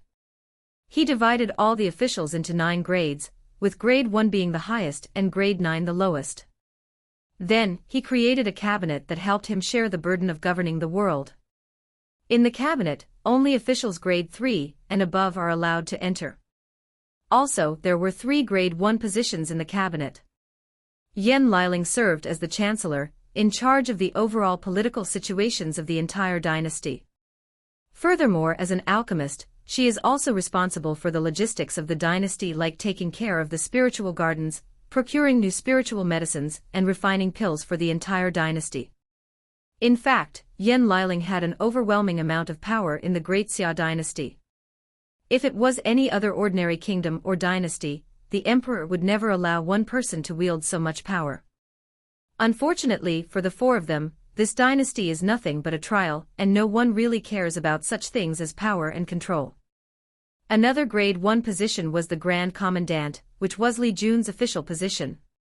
He was in charge of the entire dynasty's military power, from recruitment to funding to military deployment. Wang Wei basically gave all the military power to Li Jun, and decided to be lazy. Of course, this was due to the trust he had in Li Jun, and the fact that a large military did not play a big role to cultivators like him in this world. With his strength, he could single-handedly destroy an army of more than 1 million soldiers. After his position was established in the conferred god list, Li Jun did feel the increase in cultivation speed, although just slightly. In fact, this made sense. The 8 times increase in cultivation speed is based on the average people of this world. To a talented person like Li Jun, this has little to no effect on him. Not to mention that his cultivation was soon reaching the peak that this world allowed. So the effect was not significant to him or Wang Wei and Yan Liling. However, Li Jun did benefit from the increase in his comprehension ability. He smiled happily as he could use less time to understand the heaven-fighting scripture. The last grade 1 position was called by Wang Wei as the Grand Censorate, and was given to Wang Ju. Just like the name implied, this was a position in charge of secretly monitoring both the officials of the dynasty and people from foreign dynasties. This position can be called the Eye of the Emperor. Of all the 3 grade 1 positions, this was the one that Wang Wei placed the most heavy emphasis on. He used Wang Ju's spying ability to monitor all the corruption in his territory and eliminate them. As Wang Wei's purpose is to gather luck, he needed his territory to be free from corruption so that the people's heart can be at peace, and thus stabilizing the luck of the dynasty. Additionally, he needs to be informed of what is going on in different dynasties to prepare for future war. The fastest way to increase luck is to conquer more land and increase the territory of the dynasty. After sealing the three of them for their position, Wang Wei spent a few hours sealing other people as well. The whole process took quite some time, then a meeting to report the situation of the dynasty occurred. The Minister of Agriculture stepped to the front and kowtowed in the ground. "I have failed your Majesty's expectation. The grains that you asked me to cultivate have failed." Wang Wei frowned and said, "You can get up. Give me your report on the process." After hearing this, the minister stood up and handed a document and ceded to someone on the side, who then handed it to Wang Wei. In fact, Wang Wei hated these tedious processes, but he also knew that it is something necessary to act with certain decorum in formal occasions. Since he is the emperor of a dynasty, it is considered ungentlemanly or impolite to directly receive something directly from his subject. After receiving the paper, he started reading the paper. After conquering the Eastern Rain Kingdom 2 years ago, Wang Wei started to focus heavily on 2 topics, one of which was agriculture. In order to be able to feed the whole kingdom, he spread knowledge on how to properly cultivate the land. Of course, he did not stop there. After giving the people enough time to adapt to these methods, Wang Wei began to use scientific methods to farm. Of course, Wang Wei did not have access to technology from his past life even with his eidetic memory. However, he was still a relatively powerful refiner and array master. As such, he created many puppets to replace manual labor in farms. He created formations to regulate temperature, humidity, and pH of plants. He worked with Yen Liling to create pills that can replace chemical fertilizers. In simple words, Wang Wei used the power of cultivation to revolutionize the daily lives of ordinary people. Of course, many cultivators complained, but Wang Wei used both force and rewards to encourage these people to do the job he wanted them to do. As for the failure that the Minister of Agriculture spoke of, it was because Wang Wei asked his department to use the concept of hybridization to cultivate specific grains that can grow rapidly solely based on the amount of spiritual qi in the environment. The specific crop would be able to absorb spiritual qi from heaven and earth to accelerate the rate that it grows and mature. If the process had succeeded, Wang Wei would set up a spirit-gathering array, then plant these seeds, and watch as they grow exponentially rapidly, thus increasing the amount of food for the entire dynasty. If he succeeded, he would have accomplished something incredible. Imagine an entire dynasty, no, an entire world free from hunger and starvation due to abundant food and nourishment. This would be quite extraordinary. After reading the paper and analyzing the failed product, Wang Wei sighed for a while before starting to think to himself. It seemed that the laws of science do not really apply to the cultivation world, or at least, not 100%. And maybe, I am way over my head. I should think that it would not be easy to make such a heaven-defying thing. What I tried to do was essentially turning something rotten into something magical. Maybe, only a great emperor who cultivates the Tao of good fortune could create such a magical seed that can change the course of an entire civilization. Of course, this was due to the trust he had in Li Jun, and the fact that a large military did not play a big role to cultivators like him in this world. With his strength, he could single-handedly destroy an army of more than 1 million soldiers. After his position was established in the conferred god list, Li Jun did feel the increase in cultivation speed, although just slightly. In fact, this made sense. The 8 times increase in cultivation speed is based on the average people of this world. To a talented person like Li Jun, this has little to no effect on him. Not to mention that his cultivation was soon reaching the peak that this world allowed. So the effect was not significant to him or Wang Wei and Yen Liling. However, Li Jun did benefit from the increase in his comprehension ability. He smiled happily as he could use less time to understand the heaven-fighting scripture. The last grade 1 position was called by Wang Wei as the Grand Censorate, and was given to Wang Ju. Just like the name implied, this was a position in charge of secretly monitoring both the officials of the dynasty and people from foreign dynasties. This position can be called the Eye of the Emperor. Of all the 3 grade 1 positions, This was the one that Wang Wei placed the most heavy emphasis on. He used Wang Zhu's spying ability to monitor all the corruption in his territory and eliminate them. As Wang Wei's purpose is to gather luck, he needed his territory to be free from corruption so that the people's heart can be at peace, and thus stabilizing the luck of the dynasty. Additionally, he needs to be informed of what is going on in different dynasties to prepare for future war. The fastest way to increase luck is to conquer more land and increase the territory of the dynasty. After sealing the three of them for their position, Wang Wei spent a few hours sealing other people as well. The whole process took quite some time, then a meeting to report the situation of the dynasty occurred. The Minister of Agriculture stepped to the front and cowed out in the ground, "I have failed your Majesty's expectation. The grains that you asked me to cultivate have failed." Wang Wei frowned and said, "You can get up. Give me your report on the process." After hearing this, the minister stood up and handed a document and ceded to someone on the side, who then handed it to Wang Wei. In fact, Wang Wei hated these tedious processes, but he also knew that it is something necessary to act with certain decorum in formal occasions. Since he is the emperor of a dynasty, it is considered ungentlemanly or impolite to directly receive something directly from his subject. After receiving the paper, he started reading the paper. After conquering the Eastern Rain Kingdom 2 years ago, Wang Wei started to focus heavily on 2 topics, one of which was agriculture. In order to be able to feed the whole kingdom, he spread knowledge on how to properly cultivate the land. Of course, he did not stop there. After giving the people enough time to adapt to these methods, Wang Wei began to use scientific methods to farm. Of course, Wang Wei did not have access to technology from his past life even with his eidetic memory. However, he was still a relatively powerful refiner and array master. As such, he created many puppets to replace manual labor in farms. He created formations to regulate temperature, humidity, and pH of plants.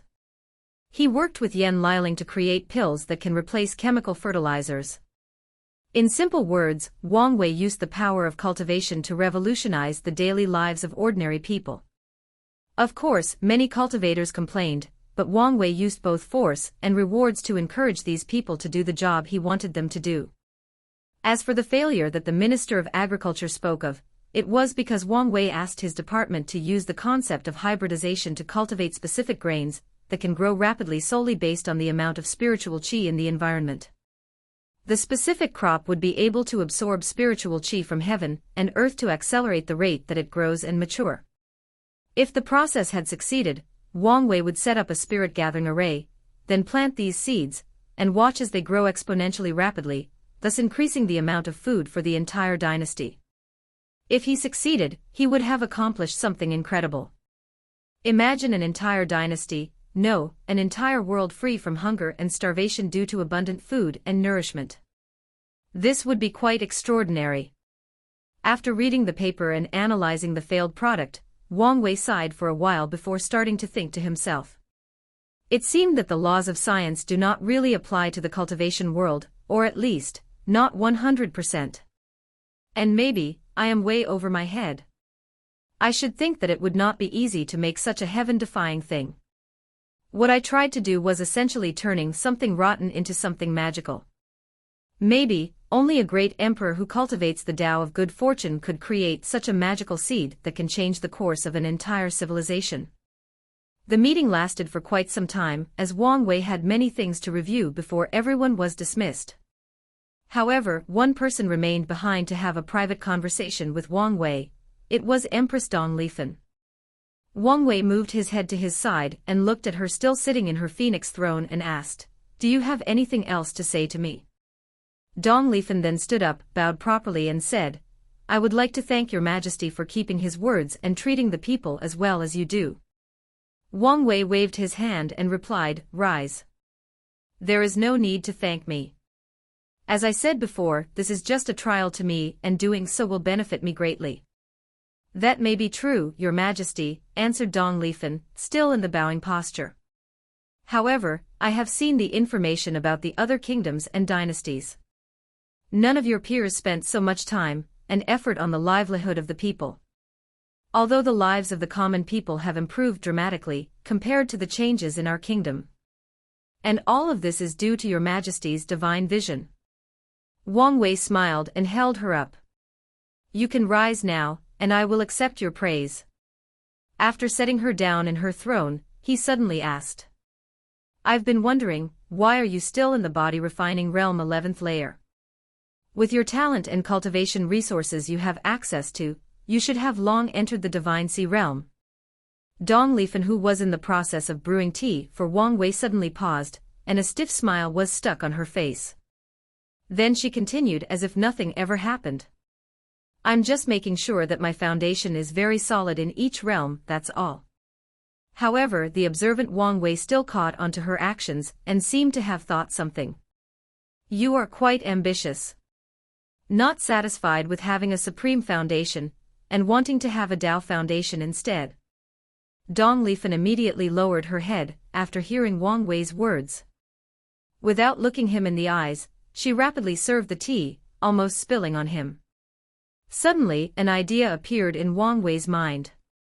As such, he reassured her. You do not need to be afraid or anxious. There is nothing wrong with being ambitious. Unfortunately, the secret to having a Tao foundation is the highest one of my sect. And even with my status, I would be in a great deal of trouble if I revealed it to you, and even this world might be implicated if news were to spread out that I leaked one of the sect's highest secrets. After hearing this, Dong Lifen's head was further lowered, and she even secretly sighed to herself. Although I cannot tell you how to make a breakthrough, continued Wang Wei, I can still provide you with some help. Dong Lifen raised her head with a swift motion, then her dreamy eyes looked at Wang Wei with an unknown twinkle on them. Right in this moment, she unknowingly exuded a fleeting and ethereal beauty. The answer to your problem is actually right in front of you, luck. The dynasty's luck or fortune has many magical and unimaginable means. If you study it thoroughly, you may find a way to elevate your foundation to the level of Tao. But your Majesty, the luck of the dynasty can only be controlled by you alone. Since I have mentioned it, that means I have a way around this.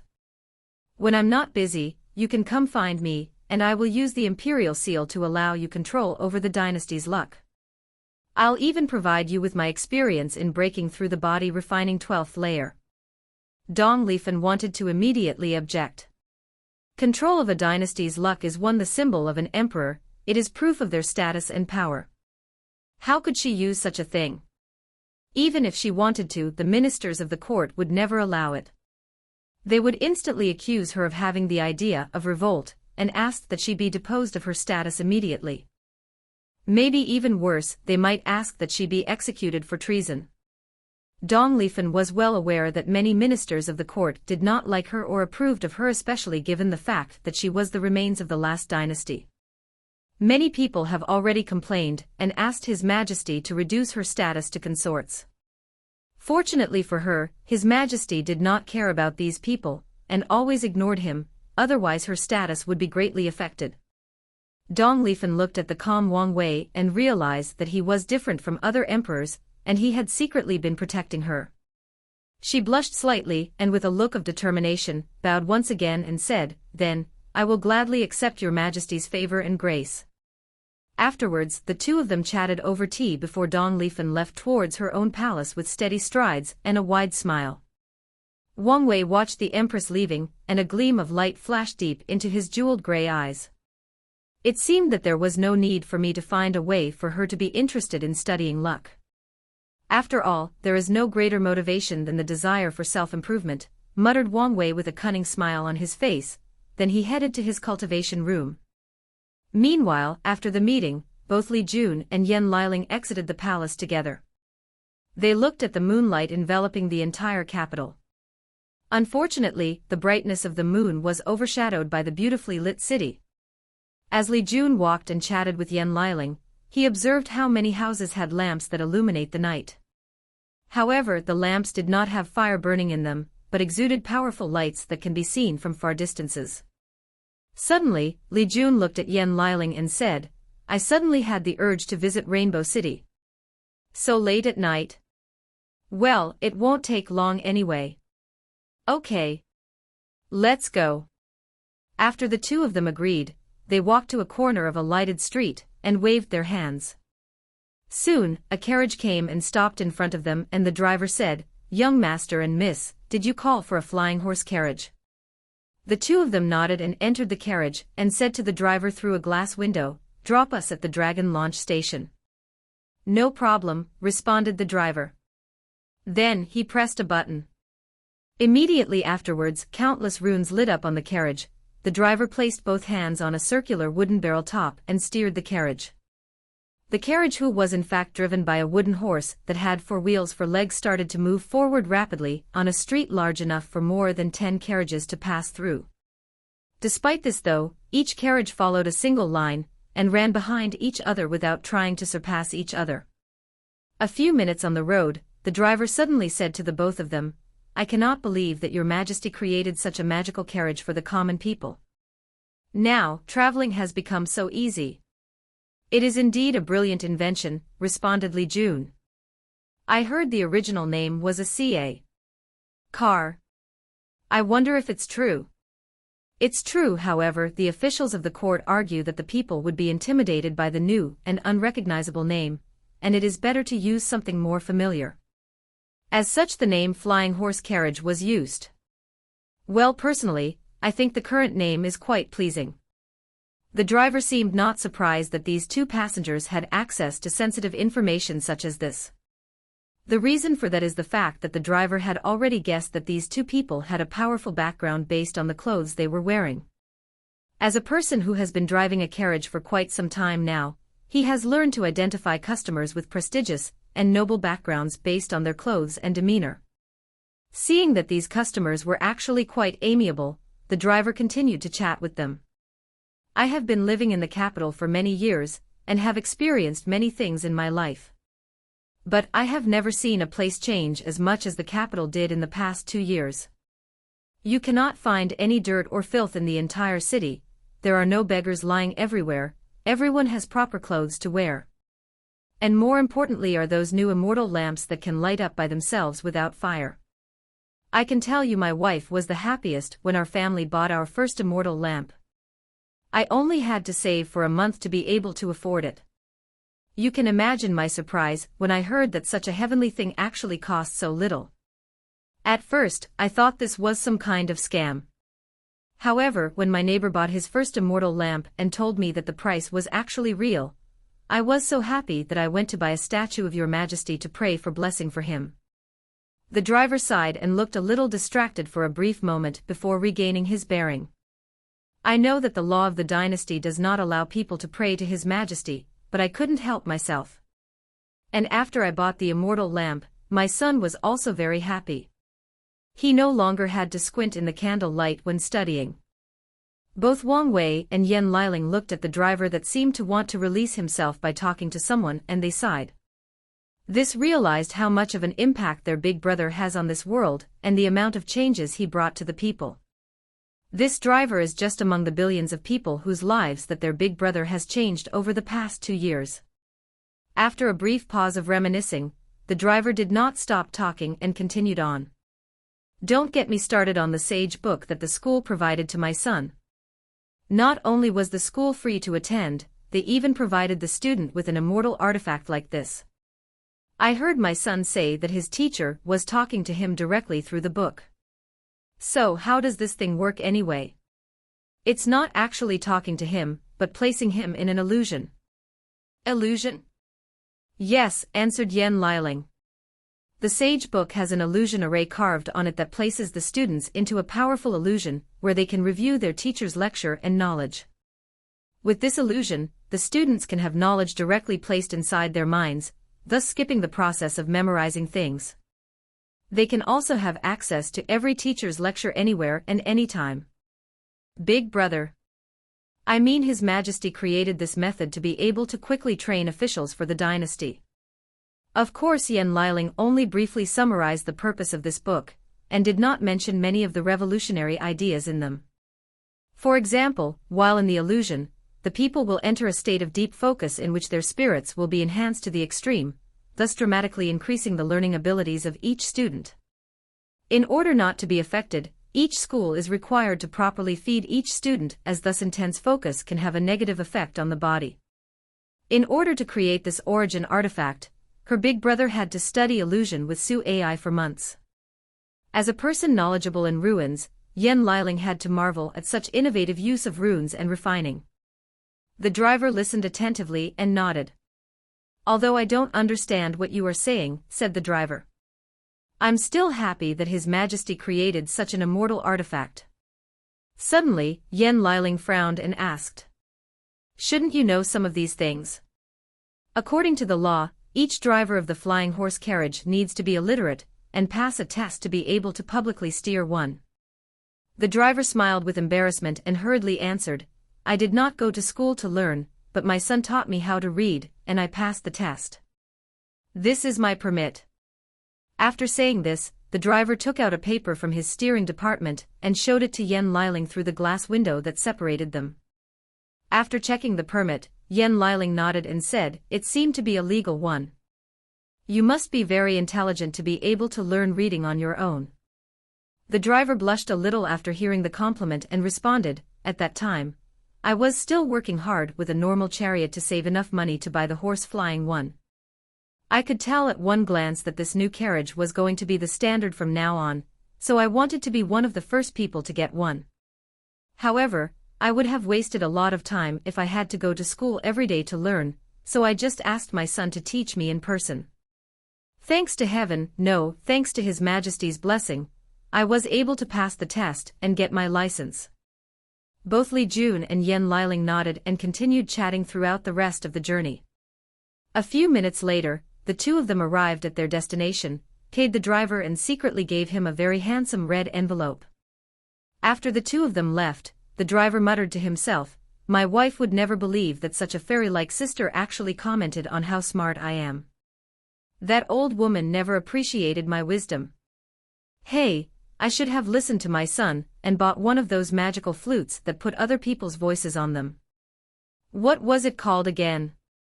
Right, voice-storing flute. However, these things are too expensive." After saying that, the driver got in his carriage and drove out, searching for his next passenger. Meanwhile, Li Jun and Yen Liling arrived at their destination, the Dragon Launch Station. Then, they went to buy their boarding permits. After showing their identification card, the woman responsible for providing the permit was immediately flustered for a moment and said, "Your Excellencies, as high-ranking officials, boarding permits are actually free. You do not need to pay." However, both Li Jun and Yen Liling shook their heads and still paid for their permits. Then, they waited for a few minutes. Soon, they heard a melodious voice echoing throughout the station. "The crawling dragon construct has arrived. All passengers prepared to board and stay away from the doors." After the announcement, Li Jun and Yen Liling saw a wooden construct in the shape of a dragon traveling rapidly on a pre-established track before stopping. Then, many scales on the dragon construct opened up horizontally. Following which, countless people exited the construct and left in different directions. Afterwards, both Li Jun and Yen Liling entered the construct. They searched for a while before finding a private carriage with a few people on them. "I cannot believe that puppets could be used in such a way," marveled Li Jun, and with stars twinkling in his eyes. "That's true," responded Yen Liling after sitting down. "Big brother Wang Wei has been complaining that the transportation methods of this world were so slow and tiring. So he found a way to improve it. Yeah. What is more impressive was that he did not just use such marvelous origin artifacts only for cultivators, but found ways to commercialize it by making sure it can be controlled by mortals. However, many of the cultivators in the court object to making cultivating objects accessible to mortals. All of them have such low vision," replied Yen Liling with a sneer on her face. Li Jun looked at his companion with a wry smile on his face. "There is no need to criticize them. Even in our world, the cultivators would react the same way they did. In fact, if we were not influenced by Big Brother, can you guarantee that we would not respond the same way?" Yen Liling did not answer his question. After a few seconds she said, "What a weird word, commercialized. Big Brother always has a bunch of weird names. Didn't he want to call the crawling dragon construct a train? I heard my mother say that all geniuses have weird habits. So, my little genius, what is your weird habit? Asked Yen Liling with charming eyes that could mesmerize most men. Li Jun then whispered in her ears, how about I show you my weirdness tonight, when we are alone? Yen Liling immediately blushed and pushed Li Jun away and said, not here in public. Li Jun smirked a little and moved his head away, looking at the window in order not to further embarrass his wife. After a few minutes, Yen Liling had regained her composure and asked, what are you thinking so deeply about?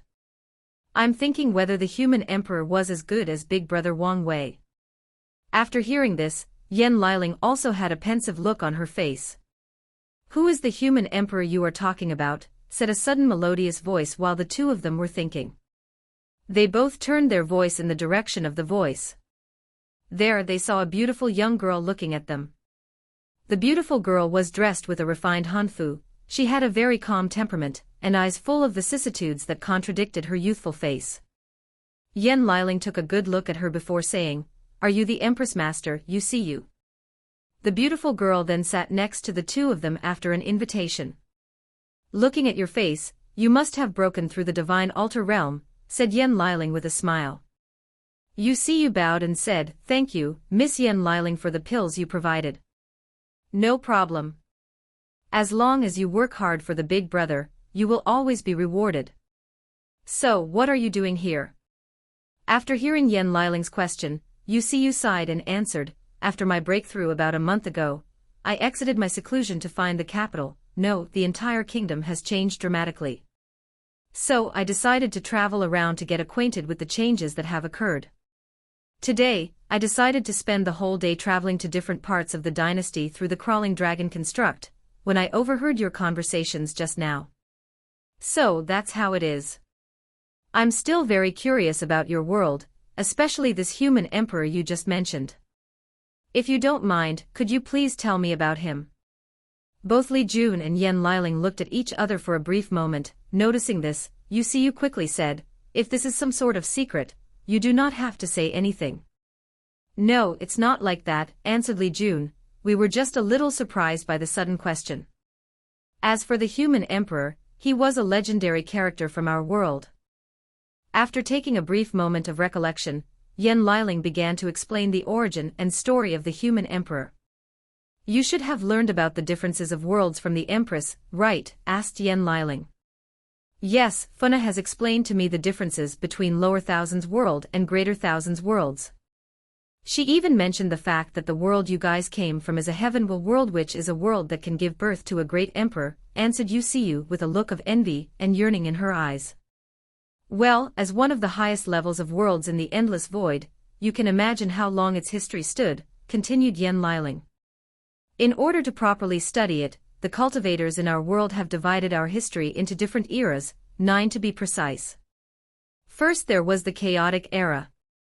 However, we do not know much about this era except for the fact that our world was just born and as such, completely inhabitable by any living creatures, both living and non-living. After that came the primordial era.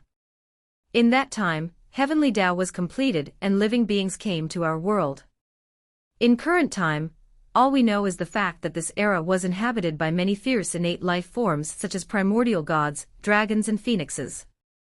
There are rumors that the name of our world's current 5 continents was named after these innate beings. After saying this, Yen Liling paused for a moment and realized that her explanation might take some time, and it was inappropriate to be constantly talking the whole time. As such, she secretly elbowed Li Jun, who immediately understood her meaning. As such, he took a few minutes to brew tea for the 3 of them. After serving the tea, he said, this is some of the Longxue tea that I have secretly stolen from Big Brother Wang Wei. Yu smiled happily after hearing this, then drank her tea with a smile on her face. Just having the opportunity to drink this tea again was worth her trip today. I never understood Big Brother Wang Wei's love for Longxue tea. Although it is one of the best teas in our world, there are still many that are as good as it, if not better, commented Yen Liling. That's because you never tasted it when Big Brother used his secret brewing method. I don't know what ingredient he used, but the taste of the tea was magically transformed into something beyond wonders, answered Li Jun with a reminiscent look on his face. I remember the first time that I tasted it. The taste was simply heavenly. Afterward, I spent more than a year pestering him to give me the recipe, but he refused. What's even worse was the fact that he even refused to brew it for me with his special recipe afterwards. If I did not complain to Uncle Wang Tian, he probably would never have brewed the tea for me again. Yan Liling then realized why both Li Jun and Wang Wei were so in love with this tea. It seemed that both of them had their own secret recipe that they shared together. She secretly clenched her teeth and complained about how these guys are leaving her out. She vowed to get her revenge. Li Jun suddenly felt that his companion changed somehow and looked at her, but he did not find anything, so he believed that he must be thinking too much. After taking a sip of her tea, Yan Liling continued her explanation towards Yu Siyu, who was happily drinking her tea. Where was I again in my explanation? You mentioned your world's different eras in history. Especially the primordial era. Yes, the primordial era. After that era came the beginning emperor era. We do not know much about this era except for the fact that a human by the name of Longguo was the first person to prove the Tao, and took the name of the heaven-opening emperor. Then came the void or null era.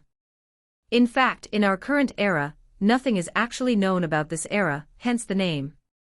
However, after years of study, many cultivators believed that a terrifying catastrophe enveloped our world. As a result, all the primordial gods and innate life forms like dragon, phoenixes, and Qilin became extinct in our world. No, to be precise, they were gone. What's even worse was that after the null era, the cultivation civilization in our world was completely destroyed or cut off. There were no cultivation techniques, no formation or pill inheritance left. Everything had to start over. Yu Siyu almost choked on her tea after hearing this. Based on the information that her disciples had told her, she knew how powerful the world of these people is. However, she just learned that something as severe as inheritance being cut off actually happened to them. Immediately afterwards, cold sweat started falling from Yu Siyu's back. If even such a powerful world can suffer such tragedy, then, doesn't that mean her little thousand world could be destroyed at any moment from threats from above? The endless void is really a place of constant danger where anything could happen, thought Yu Siyu to herself. Meanwhile, Yan Liling continued her story. After the null era, many genius cultivators sought to rebuild the civilization of our world and succeeded. The first of which was the founder of our sect, Wang Chishan, also referred to as Emperor Qi Yuan. After creating the origin path cultivating system and spreading it out, he proved the Tao and became a great emperor. Emperor Qi Yuan then successfully started the ancient emperor era. Founder. Yes, the founder of our sect. Are you saying that the founder of the sect you guys came from created the cultivating method that we are currently using in this world? That's exactly right, answered Yan Liling with a little pride on her face. Meanwhile, a great turmoil was going on inside Yu Siyu's mind. Although she guessed that these young people had extraordinary status, she did not think that their status was so noble. Especially when it comes to His Majesty Wang Wei. She noticed how he was the leader of the group. Additionally, given the fact that he shared the same surname as Emperor Qi Yuan, there is a high chance that he is his direct descendant. After taking a mouthful of tea to calm herself down, she asked, "What about the human emperor you mentioned before?" Yes, the human emperor was also an ancient emperor. In fact, he was the last great emperor of that era. To be precise, he ended that era. Near the end of the ancient emperor era, our world faced another disaster. The first great emperor from the demon race was born. Demon race? Oh right, I forgot that your world does not have a demon race. You should be aware of demonic beasts. Yu Siyu then nodded. Their world does have demonic beasts living in mountains, ocean, and mainly forests. The majority of these beasts are way more powerful than ordinary cultivators. After a demonic beast enters Tier 4 or the supernatural realm, most of them will go through heavenly tribulation to turn into humans. However, some demonic beasts with powerful bloodlines can turn into human shape the moment they are born. However, these demonic beasts are quite arrogant and refuse to acknowledge that they are the same as the other demonic beasts with lower intelligence and bloodlines. As such, they referred to themselves as the demon race instead. You understood her meaning, as similar things happened in this word. There is a group of humans who swallowed the blood of demonic beasts and survived the process. This method granted them extraordinary abilities that normal humans or cultivators do not have. As such, these groups of people refused to acknowledge themselves as just human, and called themselves the blood human race. After a brief explanation, Yen Liling continued her story. After the demon race gave birth to their first great emperor, he did not behave morally upright like the other human emperors. He started to conquer the entire world, while killing all the humans. Wherever he went, he would either kill all the people or enslave them in servitude of the demon race. Many powerful emperor lineage fought against the Golden Ape Great Emperor with either their emperor artifacts or formations. However, it was of no use. Yen Liling paused for a moment to take a sip of tea. Meanwhile, you wondered how she could remain so calm about this. The Golden Ape Great Emperor, as the most powerful cultivator of the world at that time, was simply unstoppable.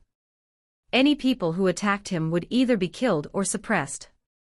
All the cultivators of our world were desperate and thought that the end of the human race was coming. That was until the human emperor appeared.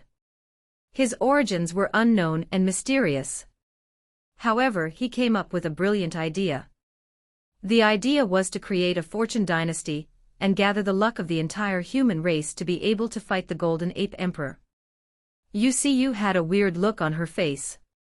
She could not understand how this was a great idea, as fortune dynasties existed all over this world.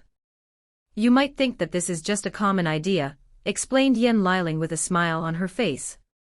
However, you have to understand that fortune dynasties did not exist back then in our world. This was not just an act of creating a country, but the human emperor essentially created or passed down a brand new Tao to our world. Of course, many cultivators today have debated that there might have been methods to create fortune dynasties before the Null Era. However, there is no evidence to prove such a claim. It was then that you understood the meaning behind the human emperor's action. To her now, the fortune dynasty might be a common thing that she is used to seeing. However, back then, this method was actually quite revolutionary and extraordinary. Not just anyone could actually think of something as brilliant as this, especially given the dire situation the human emperor was at that time.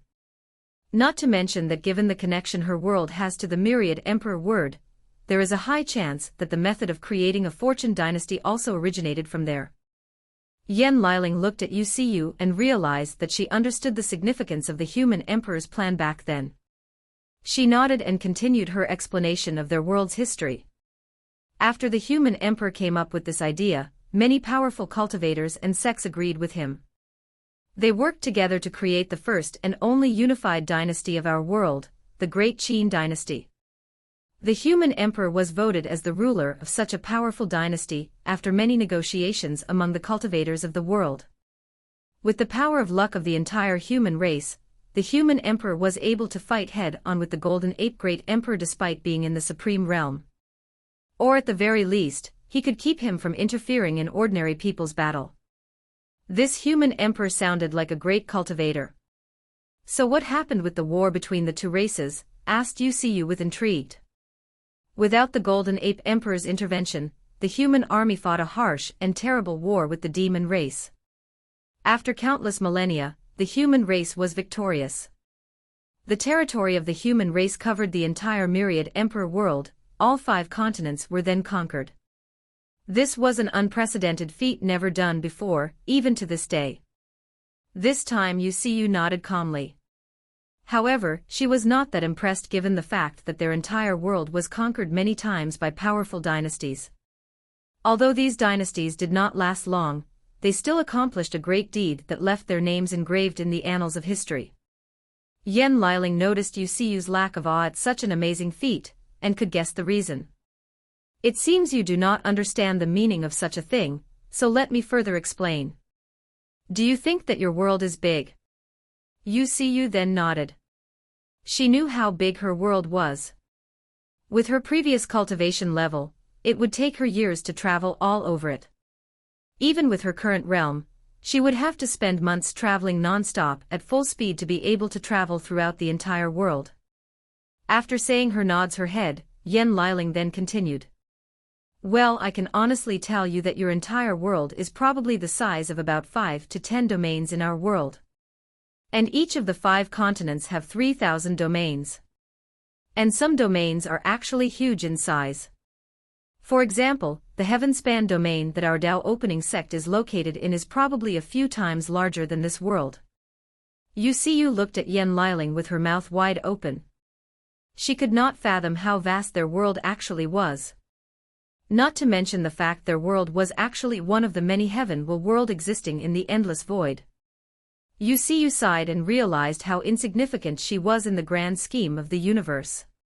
She sighed and realized that only by following and cultivating her own Dao or path that she can find inner peace and fulfillment in her life. After coming to this realization, Yu's state of mind was sublimated, her foundation was stabilized, and her cultivation that had just breakthrough was further loosened. Both Li Jun and Yen Liling noticed this change, and were not surprised. Sometimes, low vision can be an obstacle for cultivators in their path of pursuing the Dao. Of course, they also secretly praised Yu. Not all cultivators can accept it when their world views are shattered and rebuilt. Just the fact that she was able to accept such things so quickly, and rebuild her views so quickly preceded that she is a person with extraordinary willpower. Li Jun cupped his hands together and said, "Congratulations fellow Daoist Yu for being able to break through the shackles of the state of mind." Then Yen Liling did the same thing as well. Yu happily accepted their blessing with a smile on her face. After taking a brief moment to calm down, she continued to ask about the human emperor.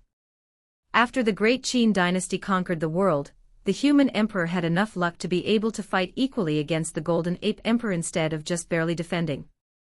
However, immediately afterwards, the cultivators of that time faced a problem. Despite the fact the human emperor was equal to a great emperor in battle strength, he was still a supreme realm cultivator. After a few millions of years, his lifespan would eventually come to an end. Meanwhile, the golden ape great emperor was actually immortal. He could wait for the death of the human emperor before counterattacking against the human race. Additionally, internal disputes started to happen inside the great Qin dynasty. The only reason that the cultivators banded together was to fight against the golden ape emperor. As such, they refused for him to choose a successor from his children to inherit the throne. Not to mention the fact that it was debatable whether one of his descendants could bear the power of such tremendous amounts of luck. However, even if one could, what about their character? The reason that the human emperor was chosen as the ruler of the great Qin dynasty was due to his strength, charisma, and noble character. Nonetheless, the other cultivators feared that the human emperor's descendants would be corrupted by power, and became a tyrant that abused said power. At that time, some people suggested choosing the next emperor based on other powerful cultivators in the world. However, no candidate could actually be chosen. Before the war with the demon race, many of the sects and factions had enmity with each other, so they refused to let their enemies or competitors become more powerful than them. Yen Liling then took a sip of tea to moisturize her throat. Then, she looked at Li Jun, who seemed to be distracted thinking about something. During that time, the great Qin dynasty came close to destruction due to internal politics. However, the human emperor came up with another brilliant solution to the problem. He noticed that Heavenly Dao disliked the golden ape emperor. Many of his methods were harmful to the world. As such, he suffered from countless divine punishment.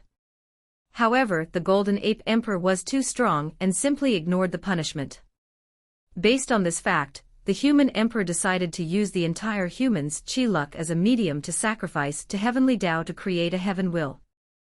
This was a crazy idea, as all the cultivators in the world were aware of the fact that only one heaven will appear in one generation, and the golden ape emperor had already acquired it. To everyone's surprise, this method actually worked. A second heaven will appeared in one generation. Soon afterward, the human emperor proved the Tao and became a great emperor. In fact, even the title of human emperor was granted to him by heavenly Tao itself. Both Yen Liling and Yu Siyu sighed. Hearing this story felt like listening to a mythical story written solely for the purpose of entertainment. The human emperor sounded like the protagonist of a legendary tale. What happened after that? What happened to the Golden Ape Emperor and the demon race? Asked Yu Siyu. According to records, the human emperor had a fierce battle with the Golden Emperor after proving the Tao. In the end, he managed to kill the Golden Ape Emperor. After hearing this, Yu Siyu gasped out loud as her worldview was once again shattered. She just learned that the most powerful and noblest of beings, a great emperor, was actually killed. Yu Siyu and all the cultivators of the world always pursued being a great emperor. Although all of them did not even know what a great emperor was, including Yu Siyu, until the extraterrestrial demon came to this world, they still imagined it as this being powerful beyond measure, beyond comprehension, beyond imagination. And the way they described and imagined a great emperor was even proven to be true by these foreign cultivators. No, it was proven to be more than they believed. However, Yu Siyu just learned that these powerful beings could actually be killed. How could she not be shocked? However, after taking a few minutes to think about the situation, she realized that it made sense. Only a powerful cultivator on the same level could actually accomplish such a feat. After taking a few minutes to calm down, she asked, what happened to the demon race afterwards? After the fall of the Golden Ape Emperor, the majority of human cultivators wanted to exterminate the demon race to prevent such tragedy from happening again. However, the human emperor disagreed. He argued that humans should not be the sole race in the world, that we need powerful competitors to keep us vigilant, otherwise, we will become prideful and arrogant, thus stop making progress. And the demon race was the perfect opponent for the human race. As such, instead of killing all of them, the human emperor banished the demon race into the weakest continent of the world, while leaving the other continents for humanity. However, the human emperor also did not want his race to face a similar situation in the future, so he took preventive measures. He sacrificed the entire luck of the great Qin dynasty, who, at that time, embodied the luck of the entire human race, and created a powerful formation. This formation, known as the Human Preservation Array, encircled the entire myriad emperor world and served only one purpose: to protect humans from powerful alien races in times of need. After the human emperor disappeared, each emperor after him would further strengthen this formation, ensuring the protection of the human race. Of course, that was until the Devil era, but that's a completely different story. Yu Siyu sighed as she pondered how vast and brilliant the world these people live in. Then, she remembered the promise that His Majesty made to her disciple, and was quite excited for the future. After chatting with the two for a while, Yu Siyu arrived at her destination, and left the crawling dragon construct with a delightful smile on her face. Yen Liling took notice of Li Jun's distraction midway through her narration, so, after Yu Siyu left, she asked him what he was thinking about so deeply that he was being so rude to a guest. Oh, I just suddenly remember the time me and Big Brother Wang Wei had to learn about the human emperor when we were young. Did something interesting happen? Asked Yen Liling with an intriguing look on her face. Yes. At that time, our teacher asked us to write a paper about our understanding of the human emperor. All the kids in the class wrote about the glory and greatness of the human emperor, including me. However, Big Brother Wang Wei was not so flattering. I still remember the angry look on the teacher's face after hearing Big Brother Wang Wei's paper. Ha ha ha, he was so angry and wanted to reprimanded him, but he did not dare do so due to Big Brother Wang Wei's status. So what did Big Brother Wang Wei write on his paper? Asked Yen Liling hurriedly. According to Big Brother Wang Wei, the human emperor was not as morally upright as people of later generation make him out to be. In his paper, he argued that the only reason that the human emperor created the Human Preservation Array was due to karma. Karma? Yes. According to the Big Brother Wang Wei, although most great emperors should not be greatly affected by karma, things were different for the human emperor. As a person who only managed to prove the Tao by sacrificing the luck of the entire human race, he was indefinitely bound to the human race and to the myriad emperor world through karma. If the human emperor did not pay the karma he owed to the myriad emperor world, he would be stuck all his life as the protector or guardian of the world for all of his life. You mean similar to the devil emperors? Suddenly asked Yan Liling with a shocked look on her face. Exactly, said Li Jun before continuing. Big Brother Wang Wei said that the human emperor used the human preservation array to remove the binding that humanity's chi luck had on him, and repay the karma he owed to our race and to the world.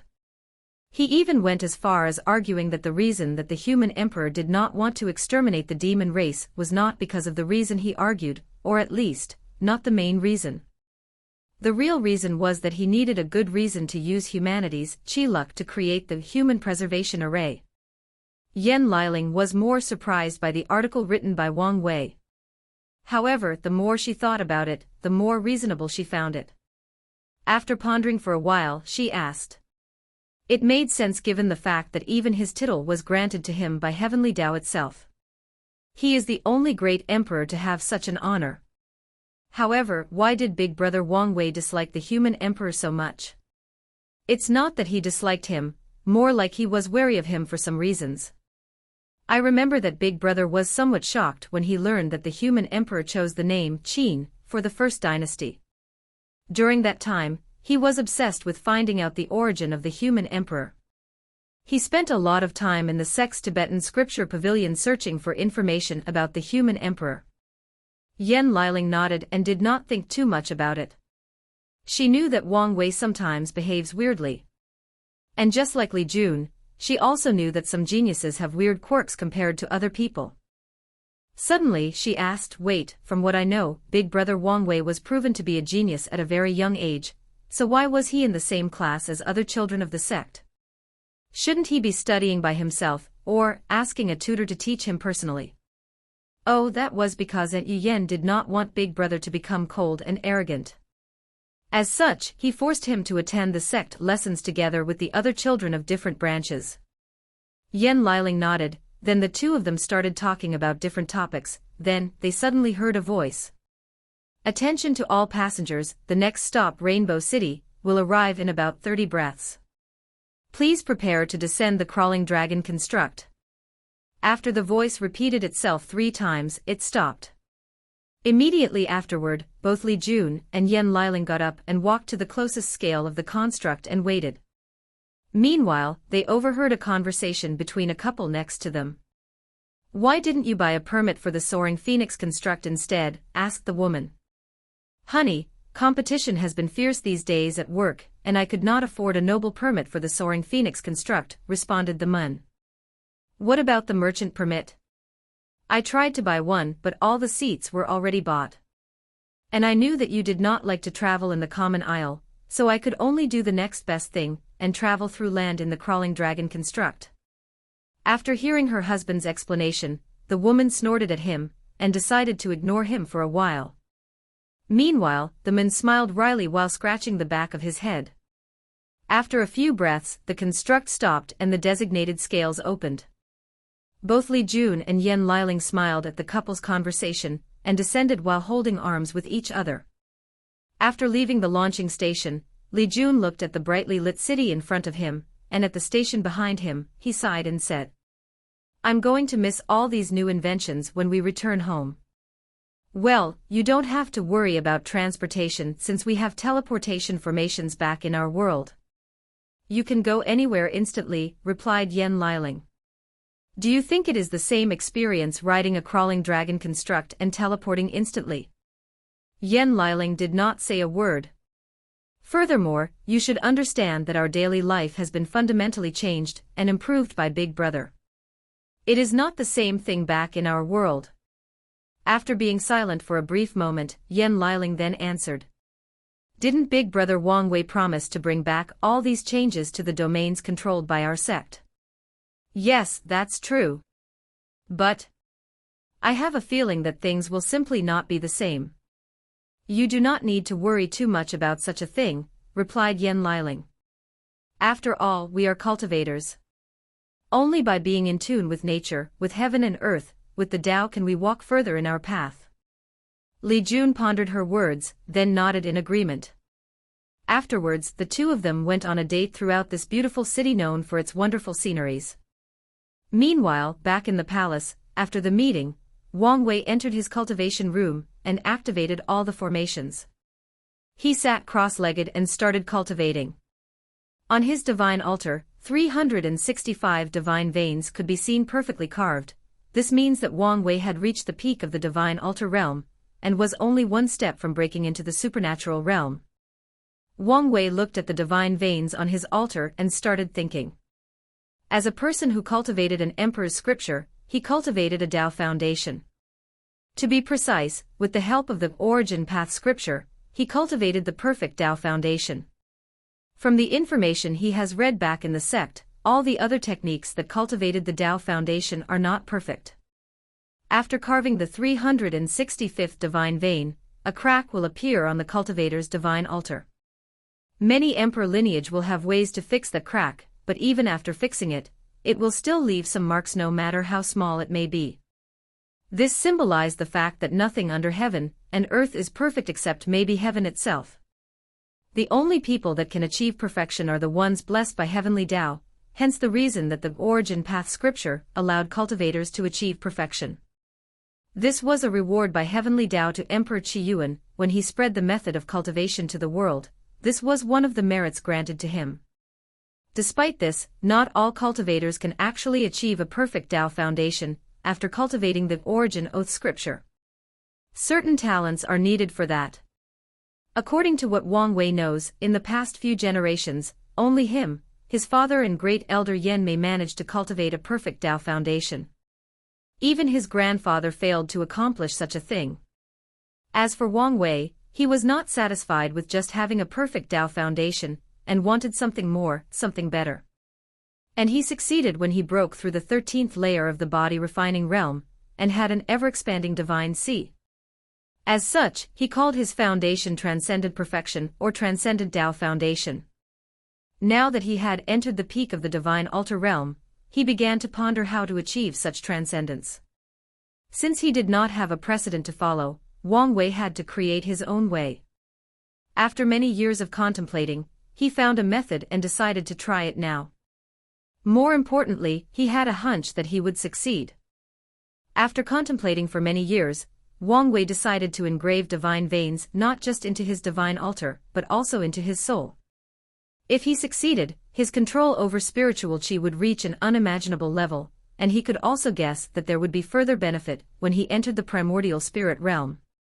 However, there was still a problem that needed to be solved: how to gain access to the soul. Only cultivators who have opened their Niwen aperture, and have their own sea of consciousness, can have easy access to their souls. And only in the supernatural realm did cultivators open up their Niwen aperture. However, this problem was not so difficult for Wang Wei. As a person who knows how it feels like to live solely in the form of the soul, he has a great deal of understanding about it. As such, Wang Wei closed his eyes and concentrated. He imagined himself before he was reincarnated back on Earth, when his body was destroyed, and he was left with only a soul floating in the vast and limitless space. After an unknown amount of time, Wang Wei found himself in a small and dark space. In the middle of the space was a cloud-like fluffy thing floating there. Instinctively, he knew that this was his soul. After close examination, he discovered to his surprise that his soul was actually purple with a few gray outlines around the edges. According to the information he learned, souls are usually white as a symbol that all beings are innately pure and good. A soul can also change color. For example, an red and dark soul represents that a person has committed countless sins, and is heavily entangled by karma. There are soul cultivating methods that also turn the soul into a different color. However, the color is usually golden. As for a purple-colored soul, he has never heard of it. He guessed that the gray outlines had to do with his fate puppeteer physique or the fragment of fate law, but he was clueless for the purple color. Suddenly, Wang Wei remembered how the clone of the battle-maniac emperor once said that his soul had the quality of paragon. Maybe that is the reason for his soul being purple. After scanning his memory again, Wang Wei realized that his soul started to change color when he absorbed all the blue lights that were floating in the endless void when he was swallowed by the space crack back on Earth. At that time he was so focused on reaching the next blue spot that he did not really pay attention to this detail. Wang Wei secretly blamed himself for how much of an idiot he was for not realizing that these blue spots were extraordinary, and that his soul was probably more mysterious and enigmatic than he previously thought. According to knowledge he knows about the soul, an ordinary mortal soul cannot last long after leaving the body. The soul is yin in nature, while the sun is yang in nature. If a soul were to touch the yang sun, it would be obliterated immediately. Not to mention the fact that the soul needs energy or nutrients to sustain itself, which the body provides. Only cultivators' souls in the primordial spirit realm can sustain themselves without the need of a body. And that is only because at that time, the soul has transformed into a primordial spirit. However, even then, the soul or primordial spirit can only last a few months before fading away, unless other measures are taken. Only cultivators in the saint realm can actually abandon their bodies and survive only as a soul entity. As for Wang Wei, he could tell that he spent a very long time floating in space or void after being swallowed by that space crack. It was only after reviewing his memory that Wang Wei realized that he might have spent eons floating in that endless voice. And only his will and desire for survival that made him ignore the passage of time, otherwise, he might have been driven crazy before he reached his destination.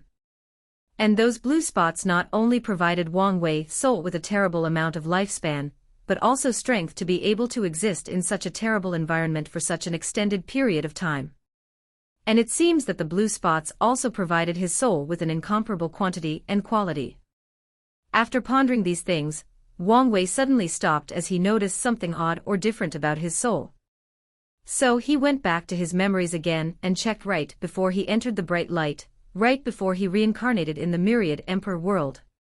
He realized that his cloud-like soul was actually massive in size, especially when compared to the current size of his soul now. It was almost like comparing planet Earth with the size of the Milky Way galaxy. After frowning for a while, he guessed that most of his soul had probably decreased in quantity after going through the process of reincarnation.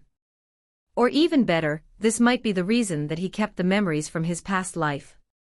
Wang Wei theorized that he himself might have decided to sacrifice the quantity of his soul in order to retain the memories from his past life.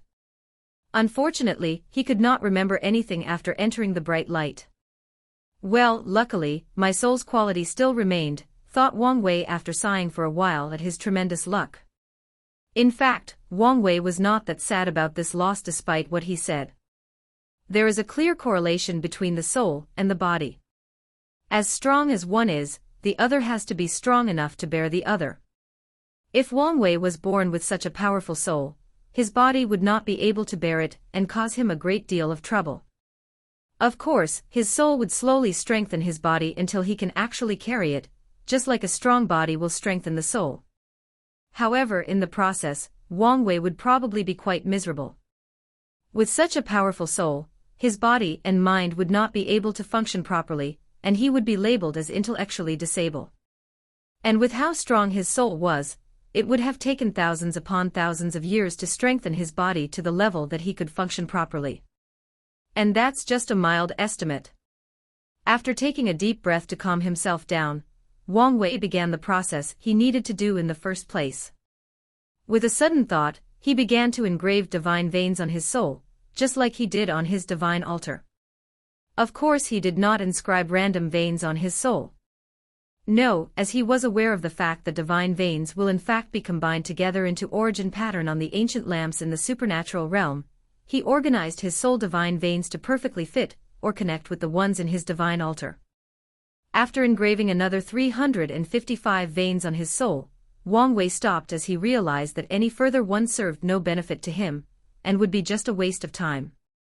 Any more veins would affect the creation of his origin pattern, and also provide no further increase in strength.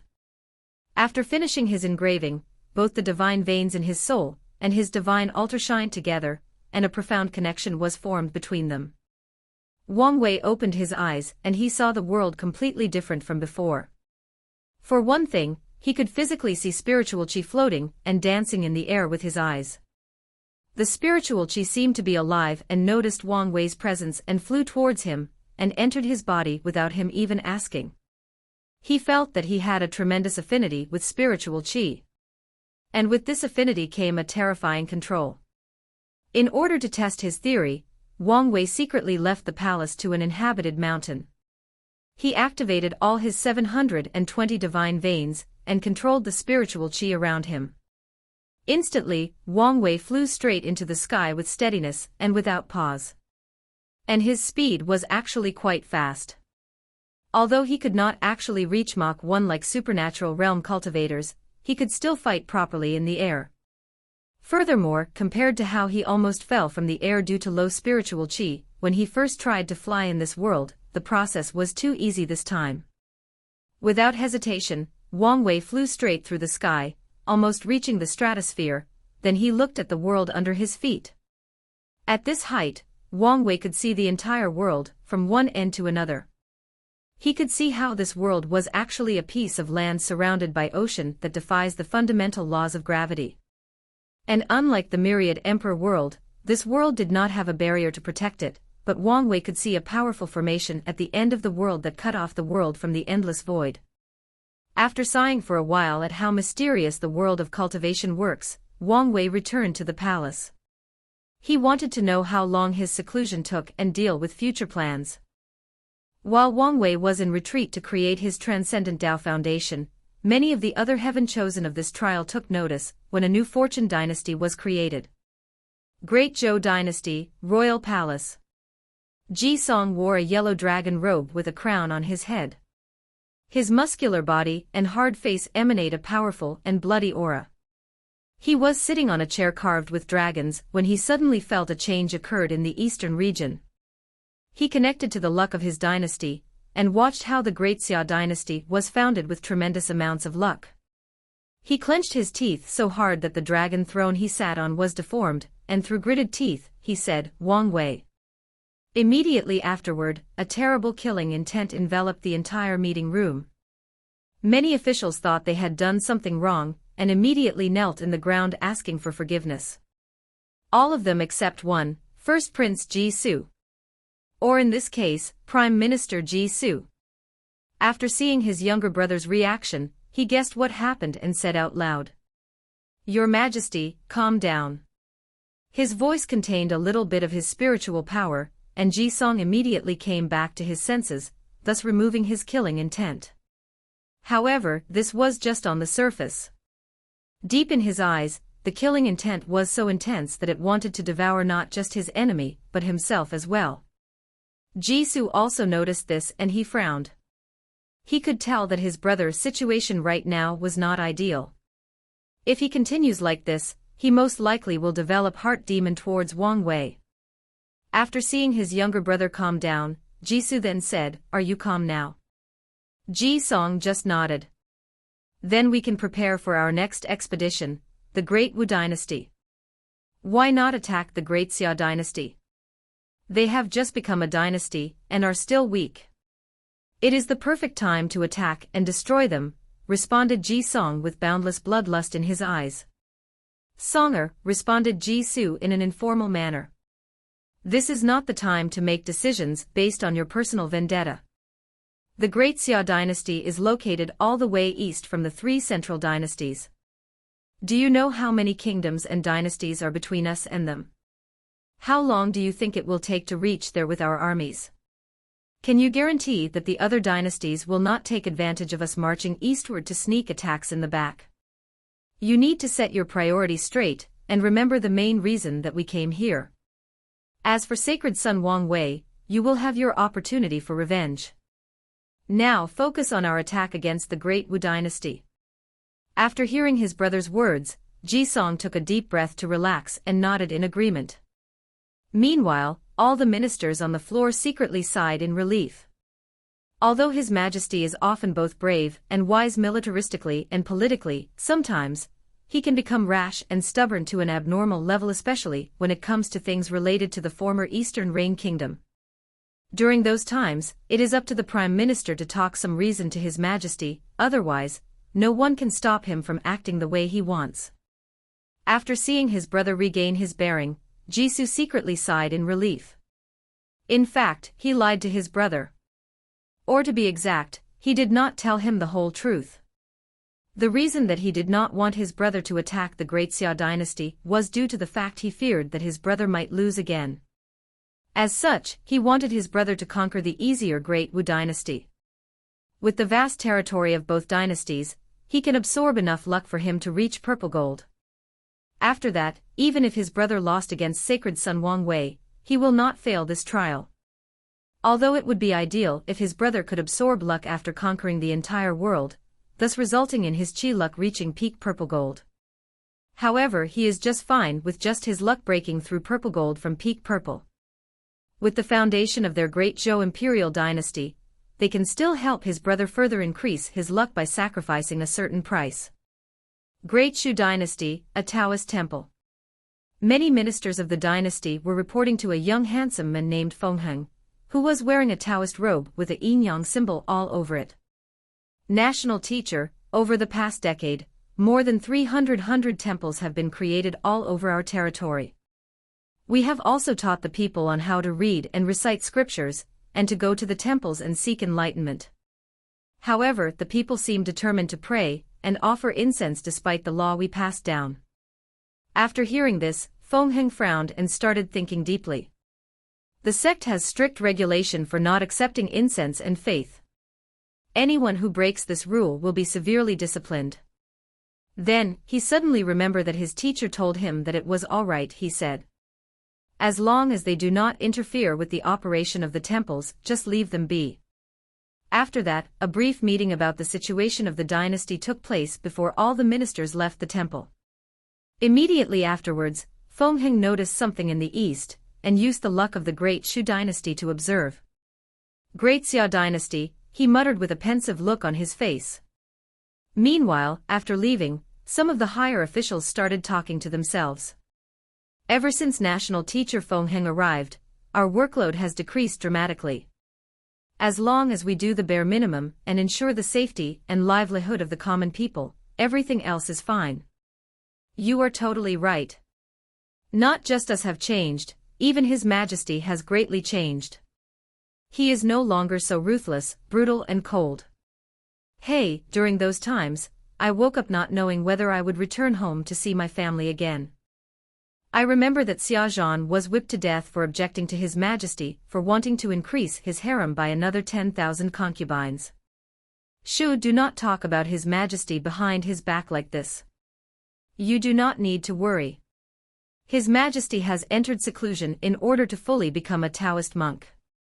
He has not attended an official meeting for more than 5 years now. Hopefully, things remain this way forever. After that person said this, all the other officials laughed out loud, then secretly looked around them to see if anyone was watching them before hurrying to go home. Great Wu Dynasty, Imperial Palace. Sun Wen was sitting on his dragon throne with a look of pride and arrogance, like everything and everyone was under his control. Sun Wen, with a majestic voice, asked, what was the result? One official stepped up and answered, the nobles have accepted your Majesty's bargaining. They will each choose a beautiful daughter from their main branch and send them to the palace. However, they demanded that His Majesty sign a sole contract before they could fulfill their end of the deal. Sun Wen frowned after hearing this, then waved his hand. Immediately afterward, someone handed the contract to him. After taking more than 1 hour reviewing every inch of the contract, he smiled happily and signed it with his blood. After that, the court meeting was over and all the officials left the room, leaving only one person, Third Prince Su Jialong, who is currently known as the Legion Commander of the Great Wu Dynasty. Big brother, why do you have to play with these nobles like this? Asked Sun Jialong. We have already determined that the previous monarch killed all the supernatural realm cultivators of the noble family. We could have just killed all of them. My little brother, you do not understand the intricacies of politics. Look, with just a few minor promises, the nobles of the dynasty have handed over to me all the military and political power in their hands, replied Sun Wen with a cunning look in his face. What's more, I did all of this without shedding a single drop of blood or wasting any resources for military deployment. This is a great achievement. But big brother, aren't you worried that the nobles will betray you in the future? Of course not. I have already sent people to secretly infiltrate these noble families and spy on them. Additionally, as long as the political power of the dynasty enters my hand, it will only be a matter of time before I have total and absolute control over the entire dynasty. Looking at the prideful look on his big brother's face, Sun Jiaolong secretly shook his head. From experience, he knew how these nobles thought. Without placing the fear of heaven on them, they will do absolutely anything for power. The so-called handing of power is probably nothing but doing so in public, while secretly controlling the dynasty under his big brother's nose. Even if his big brother replaced all the high levels of the dynasty, how does he know the people he replaced them with are actually loyal to him? In the past 10 years or more, instead of cultivating loyal subordinates for himself, his big brother has just been promising people with benefits from their worlds in order to rally people to support him. In fact, this method should be fine, but knowing his big brother, Sun Jiaolong realized that there is a high chance that these are just empty promises. And couldn't these old foxes of this world that spent their entire life in the court tell what kind of person his big brother was? It seemed to Sun Jiaolong that his big brother had gravely underestimated the wisdom of the people of this world. Just because they are weak does not mean that they are not intelligent. After sighing for a while, Sun Jiaolong then asked, "Then, big brother, are you ready to fight the heaven chosen of the other factions? Now that the Great Xia dynasty has been established, all the major players should be ready to fight on the big stage." After hearing his little brother's words, Sun Wen looked at him with weird eyes, then shook his head. "Little brother, this is the reason that I say you are not tactically minded. Why should I fight with them personally?" "Big brother, what do you mean?" "Before coming to this trial, I have secretly contacted the Death Order Palace and formed an alliance with them," responded Sun Wen with a devilish smile on his face. However, Sun Jiaolong on the other end was frowning after hearing this. As such, he asked, "Doesn't that violate the unwritten rule of not secretly assassinating each other's heaven chosen? If the person doing the assassination belonged to the younger generation, then, of course it does not violate the unwritten rule," replied Sun Wen with a smirk look on his face. After this, Sun Jiaolong sighed and left the courtroom heading back to his own manor. Afterward, Sun Jiaolong sat cross-legged and started pondering the situation of the Great Wu imperial dynasty. As a matter of fact, their dynasty is currently in dire straits. Their imperial dynasty has cultivated for great emperors, but one of the biggest hidden secrets of the dynasty is the fact that only the founding emperor of their dynasty was actually a true great emperor. All the other three were in fact pseudo-emperors. Which means that despite having acquired the heaven will, their Tao hearts were not strong enough to bear it. As such, these pseudo-emperors are even weaker than the weakest of true emperors. As a matter of fact, even the emperor scripture that they created is in fact incomplete. So technically speaking, the Great Wu imperial dynasty only has one emperor scripture. Sun Jiaolong knew that the reason for this situation is due to the fact their dynasty places too much emphasis on using schemes and plots. In any situation, the first instinct of their people is to use schemes to kill their enemies. And if that does not work, then they will fight. And if the enemy proved to be more powerful than them, then they would run away or strategically retreat. Many of the people of the dynasty noticed this problem and ought to change. They believed that in the future, the people of the dynasty should behave more bravely and upfront, just like the martial great emperor, the first emperor of their dynasty. However, the majority of people disagreed. They argued based on the fact that their own way has produced more than 3 great emperors. Additionally, according to these people, a pseudo-emperor is still an emperor. Due to different ideologies, 2 different factions have thus formed inside the Great Wu imperial dynasty, constantly fighting and competing with each other. After thinking about these things, Sun Jiaolong sighed and took out a sword from his space ring. The sword looked dull and rusted, like it would be broken or fall apart the next moment. On the sword, the character for human was inscribed vividly on it. After looking at the character, a fierce light flashed across Sun Jiaolong's eyes as he had just made a very important decision. "I'm sorry, but this is all for the future of the Great Wu dynasty," muttered Sun Jiaolong under his breath. When Wang Wei returned back to the palace, he was happy and relieved to discover that only half a month had passed during his retreat. As such, he immediately called a court meeting. Inside the meeting hall, all the ministers looked at Wang Wei sitting on the dragon throne. All of them had awe on their faces as they could feel that His Majesty was even more powerful than half a month ago. All of them wondered when cultivation became so easy. Of course, these people did not know that the reason that Wang Wei took so little time for his breakthrough was first due to his powerful soul. Second, it was because his cultivation room was the center, or eye of the dragon vein that ran throughout the entire dynasty's capital. The dragon vein is actually a special kind of spiritual chi vein necessary for creating a fortune dynasty, while other spiritual veins are mainly used for places of cultivation. The more spiritual veins a place has, the more spiritual chi that said place contains. On the other end, without a place with a dragon vein, it is impossible to create a fortunate dynasty. This is one reason that Wang Wei had to wait until he conquered the capital before establishing his own dynasty. Meanwhile, during the court meeting, Wang Wei took a while to review all that happened during his retreat. After a few minutes, he said, "So, we are ready to start expanding our territories." "Absolutely," answered Grand Commandant Li Jun, "Your Majesty, you can just give the order and our army will respond immediately." Wang Wei nodded and looked at one of his ministers. "What about the officials needed to take over different cities and states after our conquest? Is there enough people available?" The official who was part of the cabinet as the Minister of Education stepped forward and said, "Yes, according to your orders, we have trained copious amounts of scholars that are knowledgeable in government politics and management. However, Your Majesty, the majority of them do not have any actual experience." "Humph, what do you mean not enough experience?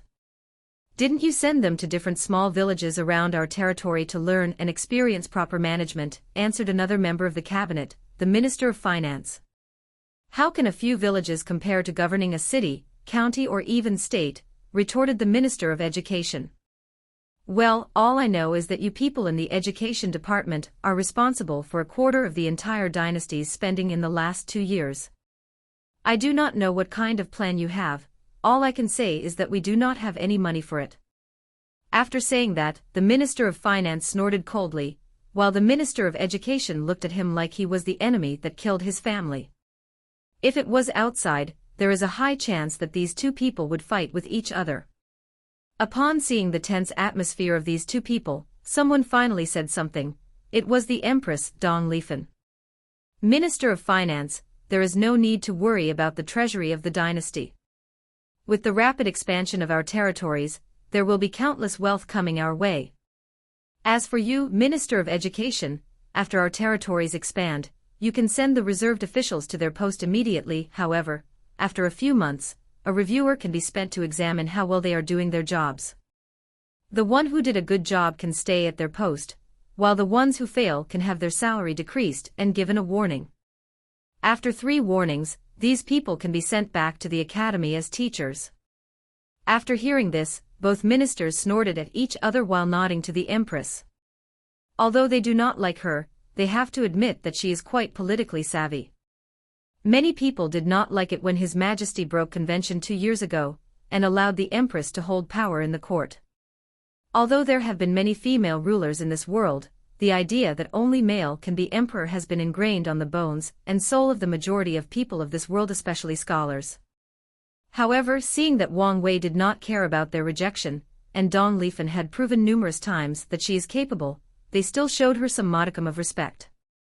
After seeing that the problem had been resolved without his interference, Wang Wei smiled and said, "The Empress' decision is correct. The next few years, Great Xia will be in a state of constant war and conquest.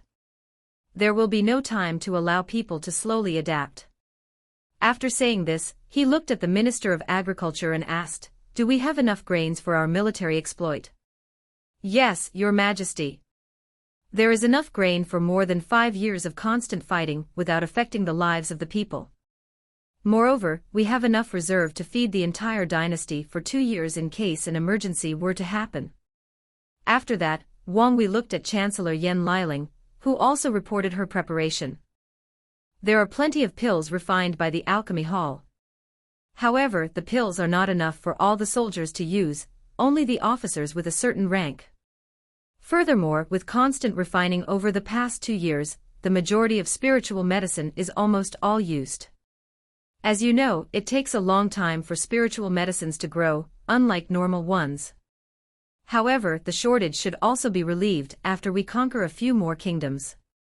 Wang Wei secretly nodded as he could always count on his team when it comes to doing things properly. The next person he looked at was the head of the refiner hall. After seeing the gaze that locked him in, the head of the refiner hall smiled wryly and said, "Your Majesty, our situation in the refiner hall is actually more dire than the alchemy hall. Due to the fact that we publicized puppet constructs and origins artifacts during the past 2 years, the entire dynasty is in great need of all kinds of spiritual materials. Whether it is woods, metals, or rocks. We overused most of the spiritual ores that we had available in construction. I hope that when the Grand Commandant conquers the First Kingdom, that he placed more emphasis on these materials first and sent it back to us in order to relieve our pressure in the refiner hall." Li Jun nodded after hearing this, which made the head of the refiner hall quite happy to the ire and envy of the other officials. However, both Li Jun and Wang Wei ignored these people. Afterwards, Wang Wei asked Grand Censorate Wang Ju, "Did Su Ai manage to infiltrate the Great Shu dynasty?" "Yes, Miss Su Ai did succeed in her infiltration," replied Wang Ju calmly. However, things seemed more complex than previously anticipated. "Oh, how so?" "His Majesty, according to the information we received, Taoism has greatly developed throughout the entire Great Shu dynasty. As Taoism focused on being pure and indifferent, not a lot of people are in fact interested in attending brothels. As such, our source of information is greatly reduced. What's even worse is the fact that the emperor of the Great Shu dynasty has denounced worldly affairs and entered seclusion to become a Taoist monk. From then on, all the court meetings took place in a Taoist temple habited by one of your Majesty's peers. Our agents dare not enter the temple. Furthermore, the officials of the Great Shu dynasty have a great deal of respect for him, so they do not easily speak about him in public or in private. However, we did get some information. His name is Feng Heng, and he is the Tao child of the Tai Profound Gate." Wang Wei looked pensive after hearing this news. He was not surprised by the fact that this person was from the Tai Profound Gate, as he had already guessed such. The Tai Profound Gate is a pure Taoist sect in the myriad emperor world who has cultivated 7 great emperors. Their founder, the absolute beginning great emperor, is considered one of the greatest emperors ever cultivated in the myriad emperor world. However, the reason he paid so much attention to this heaven chosen was not because of his background, but because he always felt there was something wrong with this guy. Despite only meeting once through the luck dragon of the Great Shu dynasty, he always had a weird feeling towards this guy. After pondering for a few seconds, Wang Wei then asked, "Anything else?" "Yes," answered Wang Ju before continuing. "A few days ago, we received news that a delegate from the Great Zhou dynasty was heading towards the Great Shu dynasty. However, we currently do not know the reason for such a visit. Many of my subordinates theorized that Crown Prince Ji Song wanted to form an alliance. However, given the arrogance of each heaven chosen, this is very unlikely." Wang Wei nodded in agreement with Wang Ju. With the pride of these people, even if they decided to form an alliance, they will first fight for who is the leader of said alliance. After Wang Ju finished her report, it was Li Jun's turn next. He waved his hand and a military map appeared in the middle of the courtroom. It was similar to a 3D hologram. Then, he started to explain his marching strategy.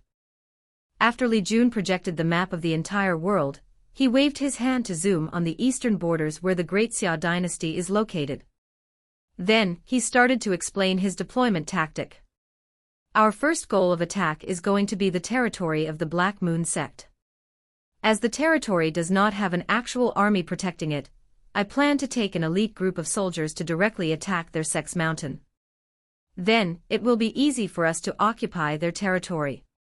After that, Li Jun controlled the map to show the territories of the Iron Fist Kingdom, and he said, "When it comes to this kingdom, the plan is to invite the king of this kingdom to a one-on-one duel. The winner will be granted access to the other's territory. Given the madness of the Iron Fist King, there is a high chance that he will accept our invitation. As for the barbarian wolf kingdom, we will attack from their northern border through boats. Then move south until we reach their capital. Wang Wei nodded after hearing the plan, as he had the utmost trust in Li Jun, but he still had to ask, what if the Iron Fist King refused your invitation? Li Jun smiled and answered, then, we will use a 3-prone attack to conquer them. As you can see, the Iron Fist Kingdom is sandwiched between 4 nations. Northward is the barbarian wolf kingdom, southward is the Black Moon sect's territory, and eastward is our great Xia dynasty. If he refuses our invitation, I will just wait until our legions conquer both the Black Moon sect and the barbarian wolf kingdom, then we will attack them from all 3 sides. All the ministers in the room nodded in agreement to the Grand Commandant's plan. Suddenly, Wang Wei said, if the Iron Fist King accepts the invitation, after his defeat, do not immediately kill him, and ask him if he wants to surrender to me. Li Jun was a little surprised by the request, then he understood the reason. The Iron Fist King is actually a very charismatic person. As a king, he persuaded his entire kingdom to be as mad as him, and indulge in the act of war as a form of pleasure. Although the Iron Fist King is actually a terrible ruler, he would make a terrifying general if leading an army of his own. Especially if he is provided with the resources of the Dao opening sect. Li Jun became excited after thinking about this possibility. At first, he was going to let one of his number generals to fight the Iron Fist King, because they had already broken through the divine altar realm, but now, he changed his mind. Li Jun then nodded in excitement, then finished his military briefing. Soon afterward, the official court meeting was over and everyone left with the exception of Empress Dong Lifen. Wang Wei did not waste time and took out the conferred god list and the imperial seal, placing the seal over the empress title, thus handing over the control of the dynasty's Qi Luck dragon to Dong Lifen. Under the help of Wang Wei, Dong Lifen's orange Qi dragon blended with the dynasty's luck and started studying it. In fact, Wang Wei was not surprised that Dong Lifen had an orange dragon for luck given her talent. As a matter of fact, if she was born in the myriad emperor world, her luck would have probably rivaled his, and all the other heaven-chosen fit to fight for the heaven mandate. Wang Wei guessed that if Dong Lifen returned to the myriad emperor world with him, the Eternal Dream sect will offer the Dao opening sect a bunch of rare resources in order to acquire her. That's how valuable her dream manifestation soul talent was. While Dong Lifen was engrossed by the power of luck, a gray light flashed through Wang Wei's eyes, then his soul secretly connected with Dong Lifen. Then, he started to experience how she connected, controlled, and understood the dynasty's luck. Dong Lifen suddenly felt something weird, however, after checking and not finding anything, she left the doubt in the back of her mind. She finally found a way to establish a Dao foundation. She did not want to waste time on meaningless things. After a few hours of studying, Dong Lifen's spirit was worn out, and Wang Wei removed her connection to the dynasty's luck. With a smile on her face, the empress bowed to Wang Wei, then returned to her palace with a smile on her face. Meanwhile, Wang Wei closed his eyes on the throne for a few hours after Dong Lifen left. When he opened his eyes, he checked his own Qi dragon. The dragon was still black, however, under its neck, a few scales had turned back to purple. Wang Wei had a wide smile on his face. It seemed that his plan was working better than he imagined. Of course, most of the credits should be given to how talented Dong Lifen actually is. Meanwhile, Li Jun only took a few horse to travel from the capital all the way to the borders. After arriving, he met with General 3, who was waiting for him. He directly asked, "Is everything ready for deployment?" "Yes, Grand Commandant." Li Jun nodded, then headed outside the barracks. There he saw a gigantic wooden phoenix construct waiting for him. This was a soaring phoenix construct especially built for the military. Many soldiers carried their armors and weapons, then boarded inside the puppet construct. After all the soldiers boarded, Li Jun then entered. Soon afterward, one of the soldiers located in the beak of the phoenix bit his tongue to drop his blood on a formation, then he poured his origin chi in another place, then countless runes and patterns enveloped the construct. Unlike constructs used for civilians that operate on origin stone for energy to function, the ones in the military used origin chi instead. After the soldier finished pouring his origin chi, the phoenix construct flapped its wings and flew into the air. After checking that everything was working normally, Li Jun yelled, "Activate the invisible array." After hearing the order, the soldier located at the beak also poured his origin chi into another formation. Following which, countless divine runes further appeared all over the soaring phoenix construct, then it disappeared from the air. No, to be precise, it became invisible to the naked eyes. Then the soaring phoenix construct rushed in a certain direction. In fact, it was not just Li Jun that was ordered to be dispatched. A legion composed of General 2, 4 and 5 took many boats heading to the northern side of the barbarian wolf kingdom. Their mission was to use the fastest speed possible to conquer this kingdom. Meanwhile, after traveling for a few hours, the construct reached the mountain where the Black Moon sect was located. Li Jun then ordered his men to surround the entire sect, not leaving any opening for people to escape. Then, Li Jun mobilized his origin chi and shouted, "The people of the Black Moon sect, you are surrounded by the elite army of the Great Xia dynasty. If you lay down your weapons and allow your cultivation to be sealed, then you will be spared and treated as normal citizens of the dynasty. If you resist, then your sect will be annihilated without hesitation. I can swear in the name of His Majesty the wise sage, Wang Wei." Li Jun's voice traveled throughout the entire mountain range, scaring all the disciples and elders of the sect. In fact, Li Jun wanted to directly attract and use force to make these people surrender. However, he could feel that this mountain was separated by a formation that would activate as soon as intruders reached a certain range. However, he was not to hurry as he had already prepared for such a scenario.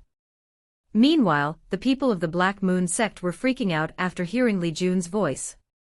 As such, a meeting of the sect's upper echelon took place. The sect lord and elders were discussing whether to fight with their lives or just surrender like the people of the Great Xia demanded. One elder directly asked, "How did the Great Xia dynasty's army arrive in our territory without us even noticing them? It must be one of the flying constructs that they have invented in the past 2 years. It is such a waste to use such powerful origin artifacts for ordinary mortals. Well, it seems that these constructs can also be used for the army. If only our spies could have gotten the manuals for these constructs, our Black Moon sect would soon become one of the most powerful sects in the world. All of you are focusing on the wrong thing. What should we do now? Should we fight back or surrender? If we surrender, can anyone guarantee that the people of the Great Xia dynasty will keep their promise?" asked one elder. Immediately afterward, the room became quiet until someone else's responded. "Given the information we have gathered on the wise sage emperor, he will most likely keep his words. In that case, let's just surrender." "I agree." "Me too." Then, the majority of the elders decided to surrender. However, the sect lord was not willing to give up so easily. "There is still hope for us, so there is no need to surrender so soon." All the elders then looked at the sect lord with a puzzled look on their faces. They did not know where the so-called hope came from. They did not believe for 1 second that their sect's formation would be able to stop the people of Great Xia. "We can wake up the ancestor," responded the sect lord to the surprise of everyone in the room. To their knowledge, the ancestor has long passed away. However, it seemed that things were not as simple as they were led to believe. Immediately afterwards, an intense excitement flashed from these elders' eyes. Maybe, there is still hope for their Black Moon sect. A few minutes after Li Jun's warning, the sect's array was activated by someone in the inside, following which, a woman flew from the depth of the sect. In just a few seconds, he appeared above the elite army of the Great Xia dynasty. However, Li Jun was not that surprised by the fact that a supernatural realm cultivator existed among the Black Moon sect. As soon as he saw someone flying over his head, he gave an order to his men. Then, each of the 10,000 elite soldiers that he brought with him moved in different directions.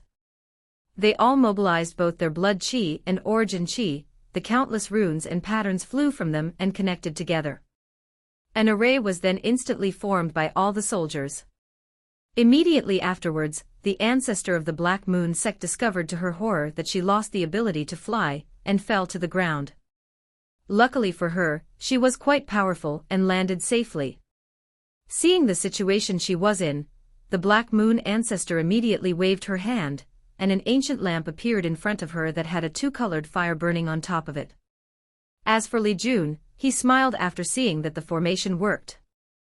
The Great Xia dynasty has used numerous resources in order to create this formation that prevents supernatural realm cultivators from flying. Now, it was finally placed into use by the military. After grounding the enemy, Li Jun took his spear and readied himself for battle. Meanwhile, back in the barbarian wolf kingdom, General 2, 4 and 5 had already landed after traveling a few hours by boat. After taking time for the soldiers to rest, they headed to the nearest city and attacked. General 2 took out 5 constructs from a space ring gifted to him by the Grand Commandant just for this invasion. These constructs were soaring phoenix constructs. Under the guidance of all 3 generals, each phoenix construct was occupied by more than 20,000 soldiers. After entering invisible mode, the soaring phoenix constructs flew to the closest city. After arriving at the city, the army waited for night to arrive. Then, under the order of General 2, a special team of soldiers jumped down from one of the constructs. This team was wearing a very special armor that allows them to blend into heaven and earth and remain invisible. After landing inside the city, the special team of soldiers divided themselves into 2 groups. One group headed to the city's wall, while the other headed straight for the city lord's mansion. As the Fate's Shadow under Grand Censorate Wang Ju had already acquired a map of all the major cities in the barbarian wolf kingdom, this special team had detailed information about the entire city. After one group reached the city walls, they attacked and killed all the guards there. Then, they opened the door for the rest of General 2's army. As for the other group, they also infiltrated the city lord's mansion and started killing all the guards. City Lord Qiu Jing woke up to the sound of screaming. Without waiting for him to properly dress himself, he rushed to his study room while ignoring his wife. Immediately, he tried to activate a hidden formation that would allow him to communicate to the capital and asked for help. Unfortunately for him, there seemed to be something blocking his use of the flying pigeon hex. Qiu Jing sighed after seeing this, then he sat on a chair waiting for something. After a few minutes, the noise outside of his mansion stopped, then he saw a young man leading a group of soldiers wearing deep dark armors. These armors seemed to be the same as the darkness, making it hard for the city lord to distinguish whether there were even other people beyond the young man. General 4 looked at City Lord Qiu Jing, and waved for one of his men to capture him and his family. Afterwards, he sat on the chair and waited for his companions to finish their jobs. And just like that, in just a few hours, this entire city was occupied as swiftly as possible. After the Great Xia army entered the city, they arrested all the available soldiers capable of fighting and imprisoned them, then they took over the entire city. General 2 ordered that a few soldiers remain in the city in order to wait for the people from the Great Xia dynasty. There were countless scholars and government officials located in the boat that were on their way to come govern the city they had occupied. After that, all 3 generals boarded their soaring phoenix construct and headed for the next city to conquer. For this legion, the night will be very long. As a matter of fact, the reason that this conquest seemed so easy was due to the fact that Wang Wei essentially modernized war in his dynasty. He used refining and formations to create modern inventions such as cars, trains, and planes, although they had different names. Then, he applied these things to the military. With the soaring phoenix construct or plane, his army can travel anywhere as fast as possible. After that, he took inspiration from the special ops and created armors that have the ability to enter stealth mode. Then, he trained a group of elite soldiers in the art of infiltration. That way, his army can be fast and efficient when taking down cities, and they can sacrifice less lives. In fact, Wang Wei wanted to actually invent guns as well. And he did not need to use gunpowder to do so. All he needed to do was install an array in a gun-shaped barrel that can shoot projectiles. These guns would then use blood or origin chi as energy to activate. Unfortunately, he failed. No, to be precise, he was prevented. When he was going to put his plan into action, Wang Wei suddenly felt an intense rejection from the world. He felt an intense will wanting to eject him out of this world. As such, he knew that Heavenly Tao was warning him not to so intensely change the way that war was waged in this world. Although Wang Wei was not very happy that someone prevented him from doing the things he liked, he still bore with it as he was not yet powerful enough to ignore Heavenly Tao. What's more, if he was exiled out of this world, he would be the one to lose greatly in the end. As such, he forbore for now. While General Tu led his legion to conquer many cities in the barbarian Wolf Kingdom, his boss, Li Jun, had just finished a fierce battle. Li Jun looked at the woman on the ground that had a hole in her throat with a calm face. Afterwards, he checked his own injury. His armor was mostly burned along with a few patches of his skin. Otherwise, he was perfectly fine. This person was way weaker than the ones Big Brother fought 2 years ago at the capital, muttered Li Jun. However, despite his victory, he was not too prideful. He knew that the reason that the fight went so easy was due to the fact that the dynasty's array prevented his opponent from using her advantage of flying in the air. Of course, Li Jun will not sell himself short. He was confident that if he had the ability to fly, he could easily challenge cultivators in the supernatural realm. And if he used all of his cards, he can still fight ordinary cultivators in the divine body realm. After pondering for a while, Li Jun raised his head and looked at the men that walked out of the Black Moon Sect's guardian formation. You must be Sect Lord Ren Lu, asked Li Jun with a smile on his face. Meanwhile, Sect Lord Ren Lu looked at the surrounding environment that was completely destroyed by these two people's fight. There were burned marks everywhere. Many holes could be seen all over the ground caused by spear piercing. A terrible slaughter intent was still lingering around, making him who was in the divine altar realm very uncomfortable. Ren Lu sighed and cupped his hand to Li Jun and bowed, Slaughter God Li Jun, I would like to represent the Black Moon Sect and surrender to the Great Xia dynasty. However, Li Jun just looked at him with a ferocious smile on his face. Do you think that your sect can surrender so easily after sending such a powerful cultivator to attack us? Sect Lord Ren Lu did not immediately answer, then after a few seconds of silence, he opened his mouth and said, Your Excellency, our sect. Do not mention to me the guardian array of your sect. You should be aware that it is only a matter of time before our army breaks it. After sighing for a second time, Sect Lord Ren Lu asked, What do you want me to do in order to spare my Black Moon sect? Simple, replied Li Jun with a clam look on his face. Open the formation, then kill yourself. After hearing this, Sect Master Ren Lu was extremely calm. Then, he took out a token, injected his origin chi inside, thus deactivating the guardian array of the sect. Immediately afterwards, he took out a sword from his space ring, and inserted it straight into his heart, vomiting a big mouthful of blood. He did not pause or hesitate in his actions. Following which Sect Lord Ren Lu fell to the ground with his eyes closed. Meanwhile, Li Jun watched all of this with a calm look on his face, then he ordered. Someone go bury the Sect Lord properly, then enter the Black Moon Sect. All of you need to do is seal the cultivation of the people inside. If someone resists, just knock them down unconscious.